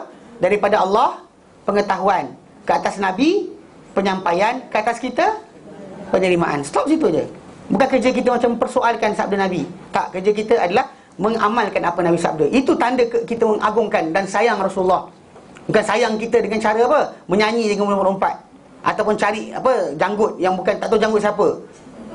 Tak tahu saya dalam apa website budak yang jual air jadi celupan janggut Nabi tu atau rambut Nabi tu, dia bagi alasan. Dia kata korang ni semua Wahabi tak suka kan Rasulullah SAW, tak sayang kan Rasulullah tu kamu cakap macam ni. Tak, dia jual tu ya ke janggut Nabi, soalan pertama. Kan that's the first point. Kan apa bukti tu janggut Nabi? Ada ustaz yang seorang tu yang tak bijak juga. Dia kata janggut Nabi ni dia beza. Kalau potong dia panjang, potong dia panjang balik. Dia kata macam tu. Ada seorang ustaz tu kat televisyen, pelik itulah. Ustaz televisyen ni macam-macam benda keluar. Tapi anyway, dia cakap macam tu, kelakar pula. Kalau macam tu, tak payahlah jual. Tak payah jual celok. Pagi dia rakyat Malaysia orang ramai kan. Kau ambil satu keluarga. Kau datang balik esok, potong lagi satu keluarga. Kan? Satu Malaysia akan dapat janggut Nabi kan? Kan bagus tu. Semua orang dapat kebaikan, semua masuk syurga. Kita nak masuk syurga bukan dengan bayaran. Dan kita bukan masuk syurga, kita kumpulan kita sahaja. Kita nak semua orang masuk syurga. Sebab itu adalah seruan para anbiya. Dia bukan pilih bangsa dia saja. Dia bukan dia pilih orang dia saja, bukan pilih apa, bahkan Firaun walaupun dia bukan daripada kaum Musa. Dia bukan kaum Musa, tapi Musa ajak dia masuk beriman. Ajak. Kan sedangkan dia dah bunuh banyak umat Bani Israel, anak-anak Yaqub alaihissalam. Tapi Musa AS, the first thing first, dia datang, dia ajak dulu. Dia ajak supaya Fir'aun beriman. Menunjukkan dia nakkan kebaikan untuk orang berkenaan. Bukan kerja kita, bila orang tak serupa kita je, kita buang. Bukan orang tu bukan kumpulan kita, tak sebagi kebaikan. Bagilah. Tengok dengan janggut Nabi tadi, dia selamat daripada masuk neraka. Alhamdulillah. Kita kata benda tu betul kan, campak janggut tu dalam empangan. Kan bagus? Kan seriously, lawak. Kan lawak. Lawak antarabangsa. Tak boleh dibuat dia orang. Itu masalah kan, mindset. Yang lain pun sanggup pula beli. Yelah, saya tahu masyarakat kita orang Islam Melayu ni, kat Malaysia ni, dia banyak desperate. Dia kadang-kadang ada masalah keluarga, masalah harta, masalah anak dan sebagainya. Tapi diberi kepada kita penyelesaian, solution dia bangun seperti akhir malam. Berdoalah. Tu Nabi isytiharkan, Nabi kata bila seperti akhir malam Allah Ta'ala turun ke langit dunia dan Allah Ta'ala akan menyeru. Mana Allah Ta'ala akan seru, tak ada siapa nak minta aku berikan, tak ada siapa nak bertaubat aku berikan taubat, tak ada siapa nak minta ampun aku ampunkan. Tiap-tiap malam, bukan Ramadan saja, tiap-tiap malam. Tapi kita tak nak bangun time tu. Besok pagi jumpa ustaz minta jampi air. Kan semua nak shortcut. Semua tak nak bina link dengan Allah Ta'ala. Kenapa? Kan kita dah moden dah, pandai gila dah. Kan percentage yang pandai menulis baca, kan buta huruf tu jarang-jarang ada, jarang. Betul tak sekarang ni? Tak, kita tengok sekeliling kita. Kan yang tak boleh baca tu sikit sangat, yang boleh baca ramai, betul tak? Tapi makin diperbodohkan dengan idea-idea pelik-pelik macam ni. Kan? Yang kita kata tak apa, tak logik pun untuk boleh timbul lagi. Tapi boleh timbul balik. Zaman dulu dah berlaku, pulang balik sekali lagi. Sultan Brunei lah dapat janggut tu, bayar bilion lah. Sungai Sultan inilah, syekh dia lah. Semua orang mengaku dia ada janggut Nabi. Tapi anak murid dia menipu, bohong, sama je. Tak ada beza pun, sama je. Semua nak shortcut. Salah, buat, beramal, bangun. Minta kepada Allah Ta'ala apa yang kita nak. Bina hubungan dengan Allah Ta'ala. Rasai sendiri macam Allah Ta'ala berikan pemakbulan dengan permintaan kita. Bukan dengan cara macam ni. Ni semua cari solution apa? Outsource. Kan? Bayar. Okey, selesai. Salah, alhamdulillah. Sebab jumpa ustaz tu, alhamdulillah selesai masalah keluarga saya. Tak boleh. Ustaz mati lah. Kalau ustaz tu hidup lagi, mesti boleh selesaikan masalah hidup saya. Habis. Tak, Allah, ustaz pun dia punya masalah. Kan? Ustaz pun dah buat dalam kelas. Kan? Ustaz itu motor tayar pancit pun tak ada jampi-jampi, semua kembang balik. Kan? Kalau dia kata, itu sebab saya kata pasal para sahabat Nabi masalah lebih mulia dari kita, tak ada buat magic setiap hari. Ni kita ni dengar cerita kat Malaysia ni, kalau dalam Habib ke wali ke, tiap-tiap hari magic. Dia petik-petik jari macam tu. Magic ting macam dia Google. Tiap-tiap hari dia buat. Anak murid dia kata, tengok karomah. Gila apa? Nabi pun tak buat macam tu tiap-tiap hari. Nabi pun tak buat tiap-tiap hari magic ni. Datang orang tiap-tiap hari magic. Kemudian inilah jalan para anbiya. Gila apa? Kan? Nabi para anbiya bila diminta kadang bukti, dia kata apa? Dia kata subhana rabbi, maksud Tuhanku. Hal kuntu illa bashar rasul. Ini jawapan Nabi bila orang minta keluarkan air dari tanah, minta keluar datangkan kebun, minta turunkan, jatuhkan langit, minta supaya Allah datang, malaikat datang. Nabi tak jawab, tak entertain pun. Sedangkan kalau ikut kita, patut entertain lah kan, untuk bukti supaya dia benar. Kan simple. Kan so simple. Dia petik jari pun keluar mata air. So kena beriman. Betul tak? Kita bukan macam tu. Datang kita baca kisah Wali Sembilan, dia pegang dinding keluar air, pegang sini keluar air.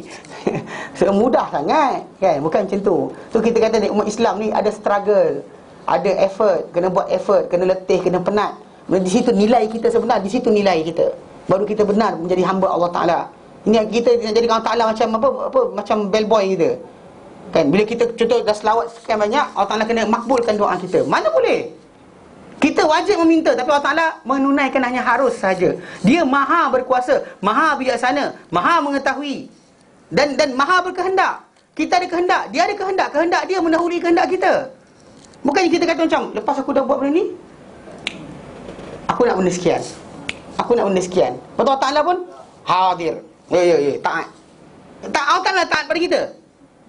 Pasal kan, ni peliknya orang belajar. Saya tak faham kenapa orang kadang-kadang yang kata kononnya apa, belajar berkenaan sufism, kesufian, penyucian hati, last kali jadi macam tu.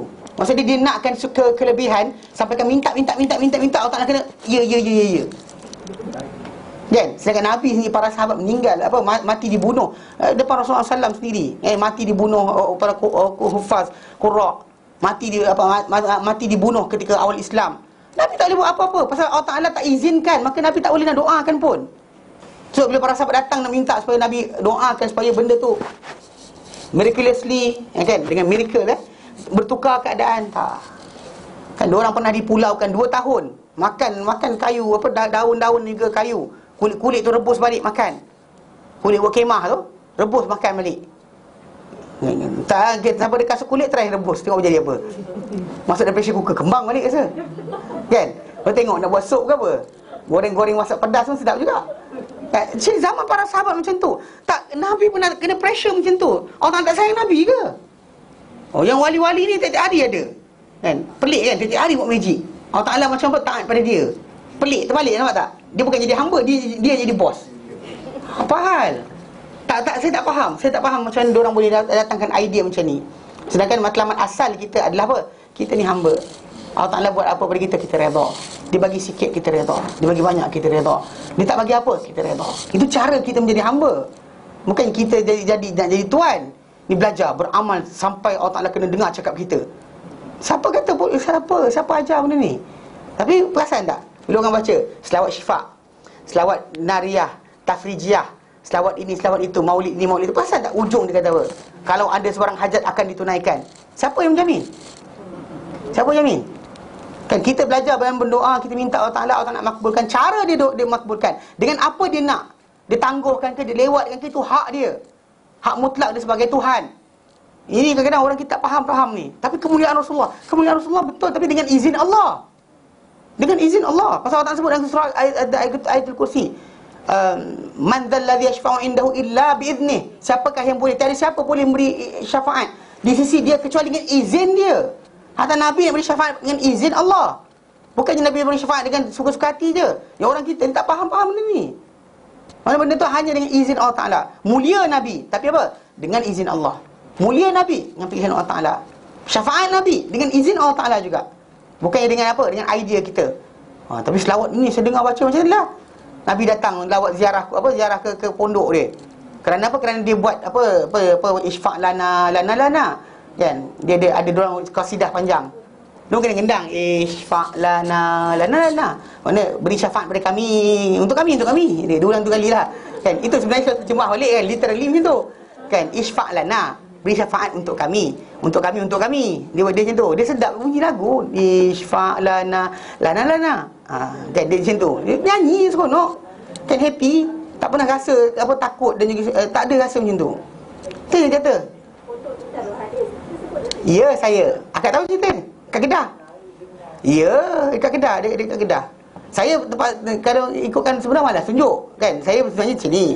Penceramah tu sendiri, dia suka berselawat. Okey. Bagus. Tapi bukan itu cara macam kita belajar gitu kan. Berselawat kepada Nabi SAW, occasion dia. Kita tengah bercakap, kita selangkan. Sebut nama Nabi, kena sebut sallallahu alaihi wasallam. Tapi bahasa dia kata, saya merasakan Allahumma salli ala Muhammad. Tuan-tuan sekalian perlulah kuat Allahumma salli ala Muhammad.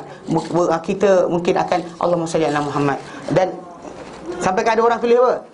Bolehkah kita mencapai kedudukan ustaz ni yang apa? Yang berselawat setiap detik dan waktu. Siapa ajar macam tu? Para sahabat lebih baik daripada dia, tak pernah buat kerja macam tu. Kan? Kita kata kenapa Ibnu Umar tegur lelaki tadi. Lelaki yang bersin kata, "Hacum." Betul? Alhamdulillah wassalamu ala Rasulillah. Ibnu Umar sekat dia dan kata apa? Alhamdulillah wassalamu ala Rasulillah. Tapi bukan macam Nabi ajar kami. Nabi ajar kami untuk kata alhamdulillah pada semua keadaan. Mana semua keadaan ala kulli hal buat alhamdulillah saja. Alhamdulillah sahaja. Bukannya alhamdulillah ikut kita. Kan alhamdulillah campur itu dan sebagainya. Pasal sekali buka dia takkan berhenti dah. Itu jadi kes macam tadi lah. Last sekali Nabi datang ke pondok. Saya perhati dah tunggu jugalah. Tapi last sekali keluar video ni habis. Habis tak ada alasan dah lah. Nampak sangat apa sifat yang sesat bagi seorang tu. Bila kita kata macam ni, mimpi jumpa Nabi. Ni tajuk saya ulang tengok kali dah. Nabi SAW, yang macam Ibn Hajar Asqalani, dia kata hadis itu khas untuk para sahabat. Sebab apa? Sebab para sahabat kenal rupa Rasulullah. Sebab kenapa? Contoh macam kita, kalau mak bapak kita kan, mak bapak saya, Tuan Haji tak pernah tengok kan, akak tak pernah tengok kan. Kalau saya pernah tengok kan. So kalau saya mimpi saya jumpa bapak saya tahu tak bapak saya. Tahu, pasal dia muka dia saya kenal. Okey, kalau dia kata akak jumpa, ustaz, saya jumpa bapak ustaz yang tadi. Saya kata akak tahu tu muka bapak saya macam mana? Muka macam ustaz kot. Saya kata tak. Tak, saya kata. Rupa siapa? Rupa atuk saya. Tahu tak? Dia tak boleh clarify. You can actually, dan hadis Nabi yang datang berkenaan dengan mimpi ni, dia kata man ra'ani fil manam atau man ra'ani faqad ra'ani. Maksudnya siapa yang melihat aku dan tidur dalam mimpi, maka dia memang lihat aku. Ujung tu, fa inna syaitan, kerana sungguh syaitan la yatamatsalu bi, tidak boleh menyerupaiku. Menyerupai bukan mengaku. Define saya, contoh macam ni. Akak tak kenal apa Tuan Haji dia punya anak. Saya datang saya mengaku, saya lah anak dia. Ini mengaku dipanggil. Menyerupai tak boleh. Menyerupai lain. Menyerupai maksudnya they change the appearance. Yang kita kata ikutkan macam kita kenal bapak kita rupa macam mana. Tapi kalau syaitan nak datang, contoh macam ada orang tu dia pada tanam mak dia, bapak dia dah tanam, lepas tu besoknya salah seorang anak tu mimpi. Mak dia kata apa? Kalau korang tanam aku dulu awal-awal, aku tak mati lagi. Lepas tu semua macam, tolong kau lah suruh mak tanam awal. Kau lah sekian. Kau dah panggil doktor salah. Doktor tu tak betul, patutnya panggil doktor lain supaya cek tentang mak hidup lagi. Everybody is actually blaming each other just because of mimpi seorang. Yang dia tak tahu betul ke mak dia ke tidak. Pasal syaitan boleh menyerupai mak dia.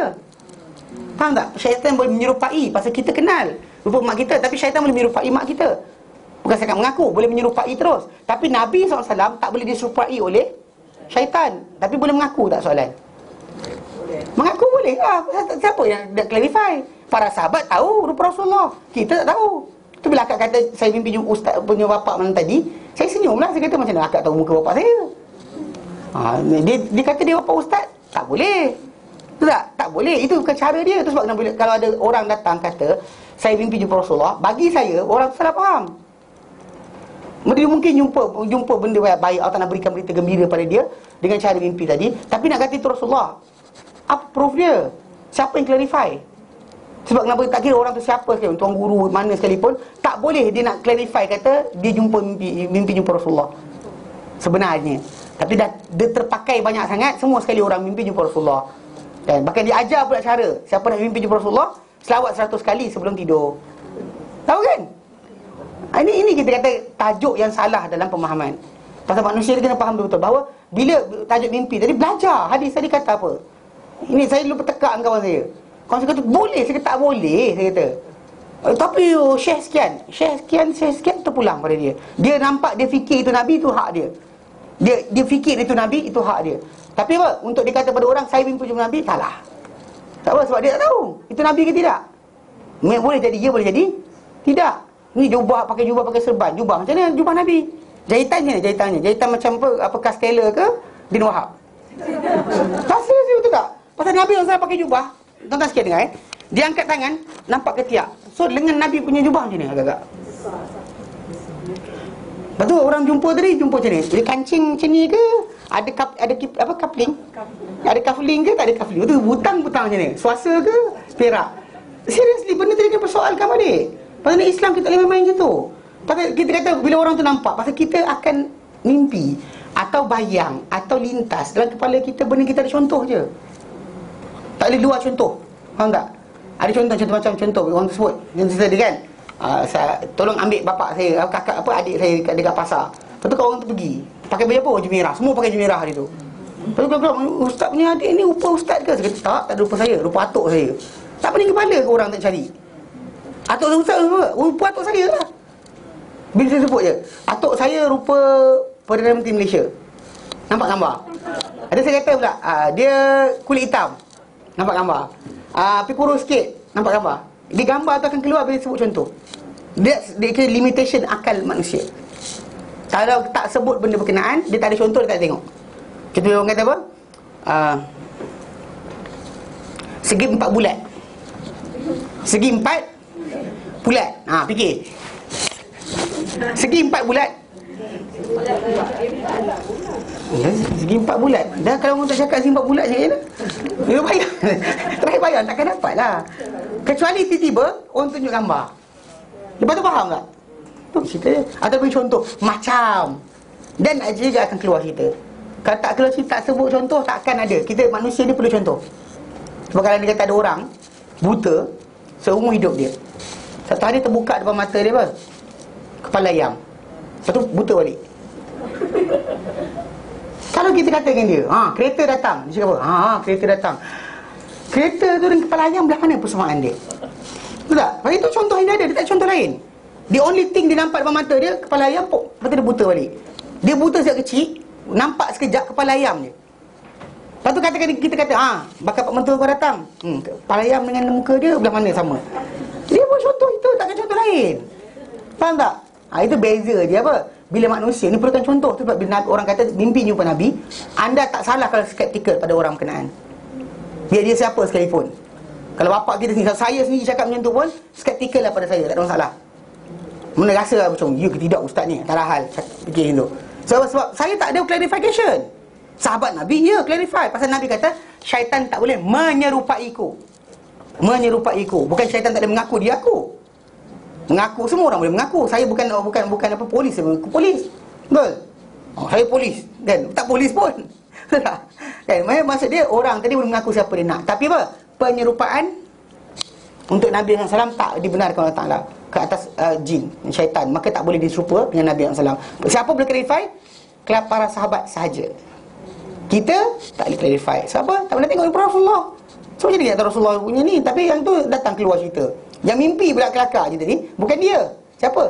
Anak murid dia. Anak murid dia bercerita balik. Jadi macam kes Arkam dulu.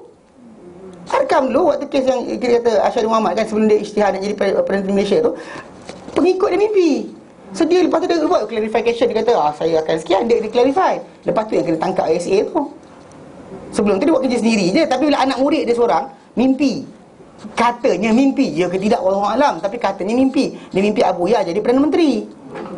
Itu yang jadi kes lepas tu, saya akan jadi Perdana Malaysia tu. Tahu cerita? Jangan mengarut sebenarnya. Benda macam ni masalah sikit. Okey, baik. Contoh-contoh bab ini cukup banyak, dan pada apa yang telah dinyatakan sudah madai insya-Allah untuk menjelaskan maksud dia. Maksud mengagungkan nas tu kita boleh lihat dah. Benda ni contoh yang kita baca sebelum ni. Dengan ini nyatalah bahawa kitab dan sunnah kedua-duanya adalah asal pendalilan, dan kedua-duanya adalah sukatan yang diukur mengikutnya pendapat dan ijtihad. Nak ijtihad apa-apa nak faham apa, tengok Quran dan sunnah dulu. Bukan ikut akal kita suka hati. Maka pemahaman dalil juga tengok pada nas. Tidak akan sempurna iman seseorang melainkan dengan mengagungkan kedua-duanya. Diagungkan kedua-duanya, barulah di situ letaknya iman dia ada. Dan mengikuti apa yang ditunjukkan oleh keduanya, bukan diagungkan saja. Kan letak Quran paling tinggi, atas para. Kalau ekon kata tu, atas tu letak.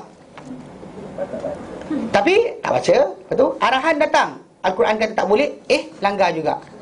Jadi macam kes yang kita apa, kita ada anak kita suka nyanyi untuk kita. Tapi tadi kita keluar bilik je, ibu, ayah dia nyanyi. Tapi satu benda, apa haram kita suruh sikit pun tak ikut. Maksud dia apa? Kita suruh pergi kedai tak pergi, kita suruh kemas katil tak kemas, kita suruh basuh pinggan tak basuh, kita suruh bersihkan bilik air tak basuh bilik air, kita suruh sampah tak basuh sampah. Tapi tiap hari dia akan nyanyi. Tanda dia sayang pada kita. Tak ada siapa redha dapat anak macam ni, angkat tangan. Tak ada seorang pun nak. Bagus tu nyanyi, jadi artis. Tak nak. Kalau anda kata benda tu berlaku, maksud dia itu pengagungan, sayang mak bapak ke soalan? Tak. It's not considered sayang pun. Pasal sayang atau penghormatan atau kepada apa kita panggil apa, pemuliaan yang daripada anak kepada mak bapak tadi duduk pada ketaatan yang total. Mak dia kata putih, hitam. Mak dia kata jangan. Dia patuh. Itu tanda dia berhormat betul. Itu tanda sebenar. Macam dengan nas Quran dan hadis Nabi. Pengagungan kita bukan kita gantung atau apa jadikan lagu. Kan orang jadi lagu dulu apa dia kata? Demi matahari kan dia nyanyi lagu surah ditukar terjemah, kemudian dia nyanyi. Jadi benda tu bukan pengagungan. Bukan pengagungan pun. Bukan pengagungan. Pengagungan tidak dengan apa? Dengan kita dengar apa yang dinyatakan dan kita patuh apa yang disampaikan. Itu tanda kita benar-benar mengagungkan terhadap nas tadi. Dua-dua dari Quran Sunnah. Dari segi kata-kata, perbuatan dan juga kepercayaan. Kata-kata kita, perbuatan kita dan kepercayaan kita. At-Tahawi meringkaskan tata cara ahli sunnah dengan kata-katanya, Dan tidak akan kukuh tapak Islam melainkan di belakang penerimaan dan penyerahan. Maksudnya, selagi mana seorang tu tak ada dalam diri dia penerimaan, mana acceptance dan juga kepatuhan, penyerahan dan juga dia ni serah, penerimaan dan juga penyerahan. Selagi mana tak ada acceptance pada diri dia untuk nas Quran hadis tadi, maka takkan boleh timbul di atas itu iman sebenarnya. Mana tak kukuh tapak Islam pun tak ada, Islam pun tak ada pada dia. Dia kata apa? Muslim partially atau non-practicing Muslim. Kita nak panggil dia apa? He's a Muslim but non-practicing Muslim. Kita tak dapat keluarkan dia daripada lingkungan Islam, tapi dia non-practicing Muslim. Meaning that apa Quran kata, apa hadis kata, tak ada nilai. Tapi apa? Saya Muslim. Quran dan Sunnah adalah penyanggit. Macam dulu laki kalimat Allah kan. Dan ada orang daripada masjid masjid Kampung Baru keluar marah kan. Tapi bila tanya balik orang kan, benda-benda lain selain daripada tajuk mempertahankan kalimat Allah, satu apa haram tak buat? Pergi wayang, tengok wayang kan, semayang lewat. Hari lain tak solat pun kadang-kadang pun ada. Di mana duduk sayang Allah Ta'ala di situ? Sayang pada Allah Ta'ala bukan setakat pertahankan nama dia daripada dipakai oleh golongan yang bukan Islam, daripada dipermainkan. Tetapi yang paling utama adalah apa dia arahkan anda buat. Tak kan, ni kan riba pakai juga. Kita akan pertahankan kalimah Allah tapi riba makan. Seriously, apa cerita kan? Di mana duduknya kepatuhan tadi? Sedangkan Allah Ta'ala kata dalam Quran kan, mana orang tinggalkan riba tadi diajak perang oleh Allah Ta'ala. Allah Ta'ala ajak perang. Gila, pencipta alam ini yang menjadikan segala-gala, matahari, bulan, bintang dan sebagainya, yang menjadikan segala apa benda di alam ini yang dengan besar berbanding dengan saiz kita ni, mengajak perang pada siapa yang tak tinggalkan riba. Tapi orang tak ikut. Tapi bila sebut kalimah Allah, jangan dibenarkan mereka pakai. Pada riba, tak apa, kita tengah transition. Tak tahu bila sampai bila, tak tahulah. Transition. Bukan masalah tak ada Islam. Benda tadi simple sebenarnya. Benda tadi pasal produk, kita kata pinjaman dan sebagainya, diluluskan atau dilarang oleh bank negara saja. Bank negara, tak tahu kecuali bank negara ni bukan Malaysia punya. Soalan dia, kalau Malaysia punya, dia banyak benda, mekanisme yang boleh ditukarkan. Contohnya macam daripada tukar benda tu kerana duit ringgit akan jatuh. Betul. Banyak orang kata, tapi ringgit ni akan jatuh kalau kita tak hutang pakai ringgit. Actually nilai dia akan jatuh. Betul, saya terima. Memang akhir kata dulu orang kita bila sebut 3,000 kahwin, 3,000 banyaknya kan. Dan sekarang ni 3,000 kan. Betul tak? Pasal kuasa beli hilang. Okay, fine. Tapi sebenarnya emas tak. Dan kalau dia kata diorang nak tukar benda-benda, boleh. Pasal tajuk sekarang contoh macam pinjaman, rumah tadi equivalentkan dengan emas terus. Dia takkan hilang nilai. Mana bank takkan rugi. Dia pinjaman tu dia buat. Dan satu benda yang kita kena faham, simple, satu benda je tajuk dia. Bila dalam sistem yang kita ada sekarang ni, bank tak ada risiko tau. Sepatutnya dia kena beli barang tadi baru jual daripada kita. Itu cara betul. Itu boleh menjamin kita dapat barang tadi. Ini sekarang dia jadi kita punya financer saja. Kan, finance kita pemberi wang saja. Pasal kenapa tak boleh buat? Bank negara tak benarkan. Itu benda tadi bukan masalah tak boleh buat. Pasal kita sistem yang kita ada, yang kita masih pegang, itu masalah dia. Ada orang kata macam ustaz cakap je pandai. Tapi pasal benda ni tanah Arab dah buat. Non tukar benda berkenaan, tak ada buat dah benda berkenaan. Memang kita kata bank akan pegang tanggungjawab benda itu. Benda penama kedua adalah kita. Penama pertama adalah bank. Maksudnya dia dapat barang tadi dah betul baru dia jual pada kita. Ni barang tak ada, tiba-tiba kan, itu salah faham lah. Kalau betul, kalau kita kata kalau bentuk yang betul yang ada sekarang ni macam style beli kereta, itu anda Islamik. Kan bank beli, bank jual pada kita. Tapi nama still bank negara tak benarkan. Walaupun sebenarnya bank nama patutnya bank, the first buyer is actually mesti. Itu benda tu je, simple je. Tapi saya dia kata tak nak pemilikan hartanah dan juga barang-barang kepada bank. Tapi bukan apa, risiko sebenarnya. Tak nak risiko kepada bank-bank konvensional. Tu cerita dia. Kan, pasal memang kita kata bank konvensional ni cukai dia, itu yang menjadi sumber utama kepada bank negara. Tapi yalah, cakap panjang dia kan jadi masuk berkawan Islam. Okey. Faham Sesiapa yang ingin mengetahui apa yang ditegah pengetahuannya, mana siapa-siapa yang ingin mengetahui apa yang ditegah pengetahuannya, mana kenapa dia tak dapat, kenapa benda ni dilarang? Kenapa haram? Kenapa tak boleh? Kenapa tak boleh tengok? Kan? Kenapa tak boleh pandang? Kita kan dah moden. Orang zaman dulu tak apa kot. Kira zaman kita lain sikit. Kan kita dah jadi lain. Contohnya orang kata kan, benda tak, dia macam tak puas hati dengan pelarangan satu benda yang dilarang. Dan dia nak tahu dengan pengetahuan. Dia nak tahu kenapa benda tu dilarang. Sedangkan actually atas kita hanya kepatuhan. Masa kita duduk sebagai apa? Sebagai penumpang, orang yang visitor, bukannya owner. Nanti saya bagi analogi, saya kata apa, kalau orang tu masuk hotel, bila hotel kata jangan bawa durian, anda tak boleh bawa durian. Bila hotel kata jangan mandi pakai kain pelikat dekat dalam swimming pool, jangan pakailah, janganlah ni, jangan argue. You are not supposed to argue pun. Pasal itu dia kata regulation yang dia ada tadi. Bila kita nak tinggal tempat dia, itu regulation yang dia ada. Mana kalau argument kita benang sekalipun, kita boleh nak jatuhkan apa dia buat. Pasal apa? Pasal dia adalah apa? Owner. Kita hanya visitor. Tapi kalau kita tu, saya punya argument, contoh macam dia tak kata kain pelikat. Katakan dia bagi argument, dia kata macam ni, pasal cotton ni, actually banyak mana pun tebal mana cotton tadi, elok mana pun apa dia punya kualiti, dia akan larut berapa persen dalam air. Cotton akan larut dalam air. Tahu tak? Kain kapas ni, bila kita masuk dalam air, dia akan larut. Jadi dia kata benda tu tadi akan menyebabkan pump swimming pool tadi tersumbat. Lepas tu kita pun argue, saya seorang je pakai, takkan tersumbat. Orang lain semua pakai baju betul, saya seorang yang pakai, takkan tak boleh. Nampak? Lepas tu kita kata lah, tapi tengok, ini kain pelikat saya ni cap atlas. Dia tak boleh tertanggal ni. Kalau tanggal saya saman dengan syarikat. Kalau dia kata jumlah dia jatuh ke, still in the end apa tau, kita sebagai visitor, apa hal nak persoalkan? Owner kata tak boleh, tak boleh lah. Kita dah regulation dia macam tu. Kita hanya penumpang. Kita tak boleh nak contoh macam dapur dia tutup pukul apa. Takkan kita kata macam, kenapa tutup sekian? Saya nak makan juga. Saya bayar mahal ni, kenapa tak boleh makan?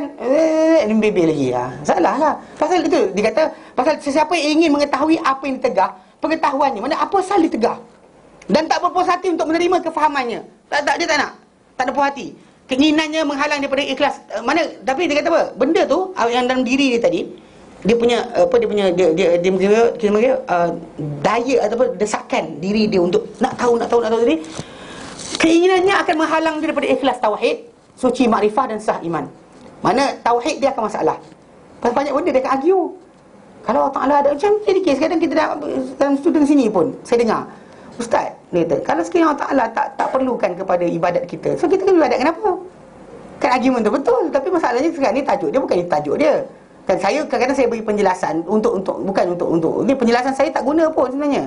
Penjelasan saya tu hanya sekadar untuk tenangkan keadaan. Tapi pasal sebenarnya sepatutnya ada dalam diri seorang tu, bila dengar firman Allah Ta'ala, atas dia apa?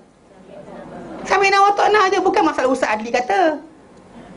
Tak perlu pada Ustaz Adli kata untuk menerima. Pasal kita dah kata asyhadu an la ilaha illallah wa asyhadu anna Muhammadar Rasulullah. Habis dah. Tak ada argument dari kat situ. Tapi bila saya tak puas hati, kenapa benda sekian? Kan macam kata, kenapa kalau lelaki dia mati, bini dia dapat kalau dia tak ada anak? Kan? Ini dia dapat 1/4 kalau dia tak ada anak. Kalau dia ada anak 1/8. Sedangkan kalau dia mati, suami dia akan dapat, kalau dia tak ada anak, setengah. Lepas tu kalau dia kata dia ada anak, suami dapat 1/4. Why bigger? Actually kita soalan tu salah dah. The first thing first, pasal bila kita start argue je, tauhid kita akan mula goyang. Bab qadar, kan, bab qadar, bab berkenaan macam benda, makrifah, pengenalan dia, penglihatan dia akan silap. Dia akan tengok dalil, dia akan nampak macam tak betul. Dan juga iman dia takkan sah. Menghalang, mana dia punya desire dia tadi dikatakan oleh Imam At-Tahawi, menyekat dia daripada apa? Dapat apa? Iman, tauhid dan juga makrifah yang benar, pengetahuan yang benar. Pasal dia sepatutnya atas dia cuma terima je. Mana Allah Ta'ala akan datangkan asbab untuk dia faham. Tapi dia sebagai penumpang, sebagai hamba, pengisytiharan mulut dia kata Allah Ta'ala Tuhan, Muhammad Rasulullah, tak ada layaknya untuk dia berkata kenapa. Bukan kerja dia untuk berkata kenapa. Tapi kalau dia kata orang bukan Islam tanya kenapa, dan dia kena ada persediaan untuk menjawab. Itu je. Jadi segi asasnya, benda tadi bukan kerja dia untuk mengatakan kenapa. Berkata Al-Barbahari, apabila engkau mendengar seorang membuat fitnah terhadap asar-asar, mana kesan-kesan dalil-dalil, dan juga menolak asar-asar, dan dia mahukan selain asar-asar, mana dia nak benda lain, dia kata aku tak nak ini, macam tak ni lagi, macam penyelesaian macam hidup kita ni bukan dalil-dalil ni, tak nak benda lain.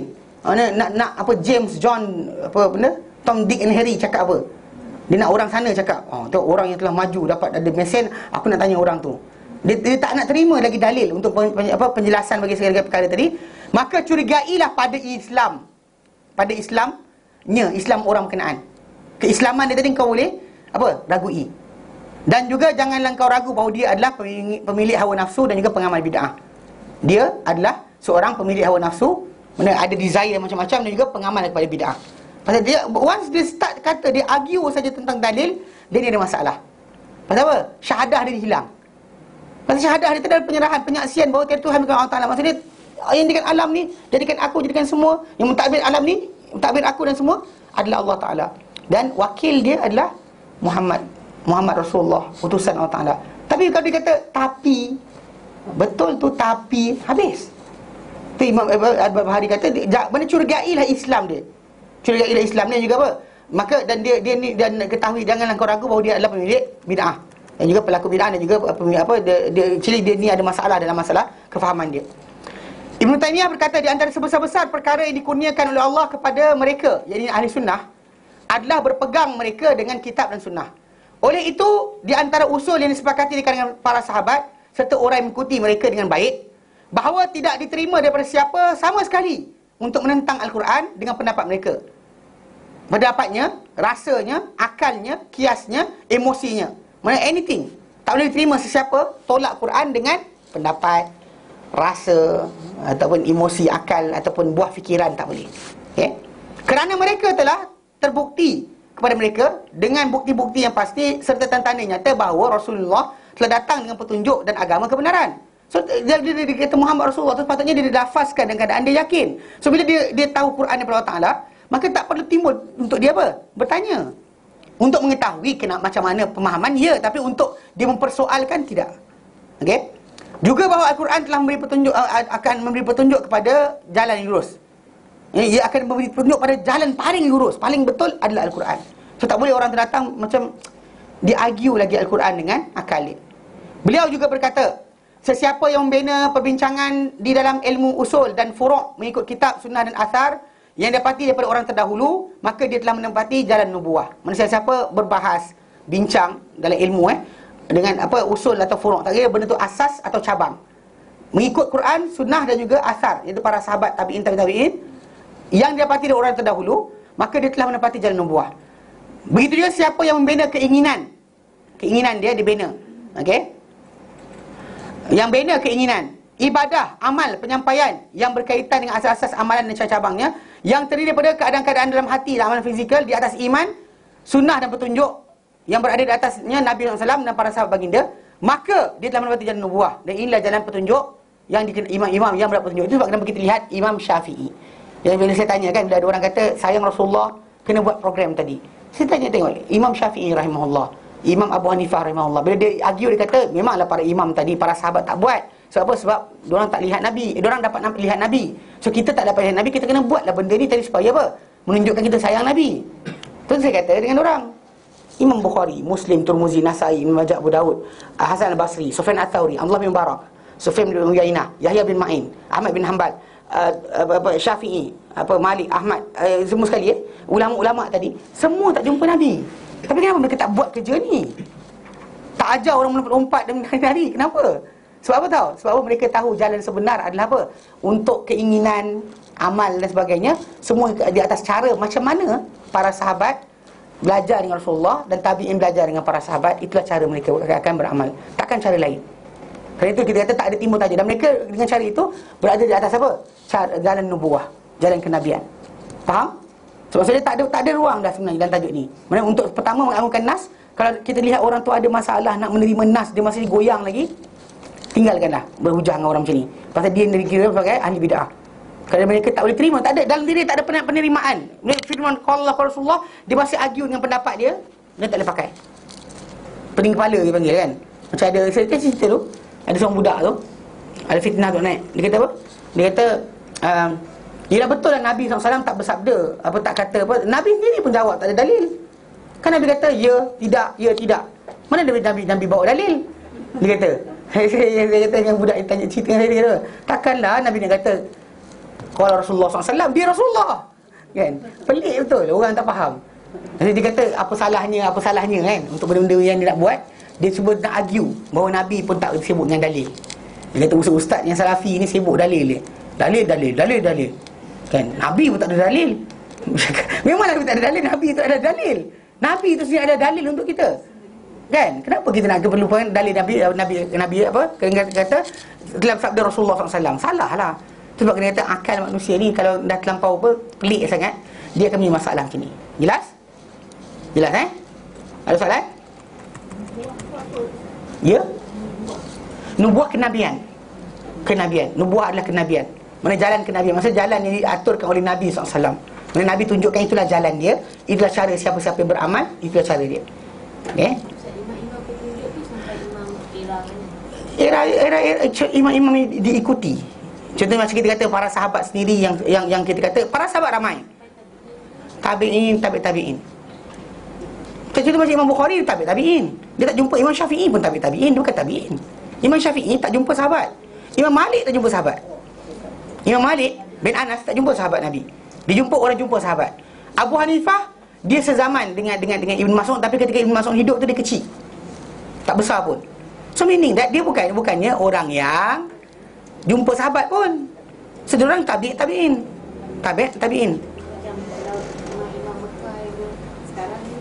Tak, bukan. Allah, mana dia pakai. Zaman sekarang ni bohong banyak pun ada.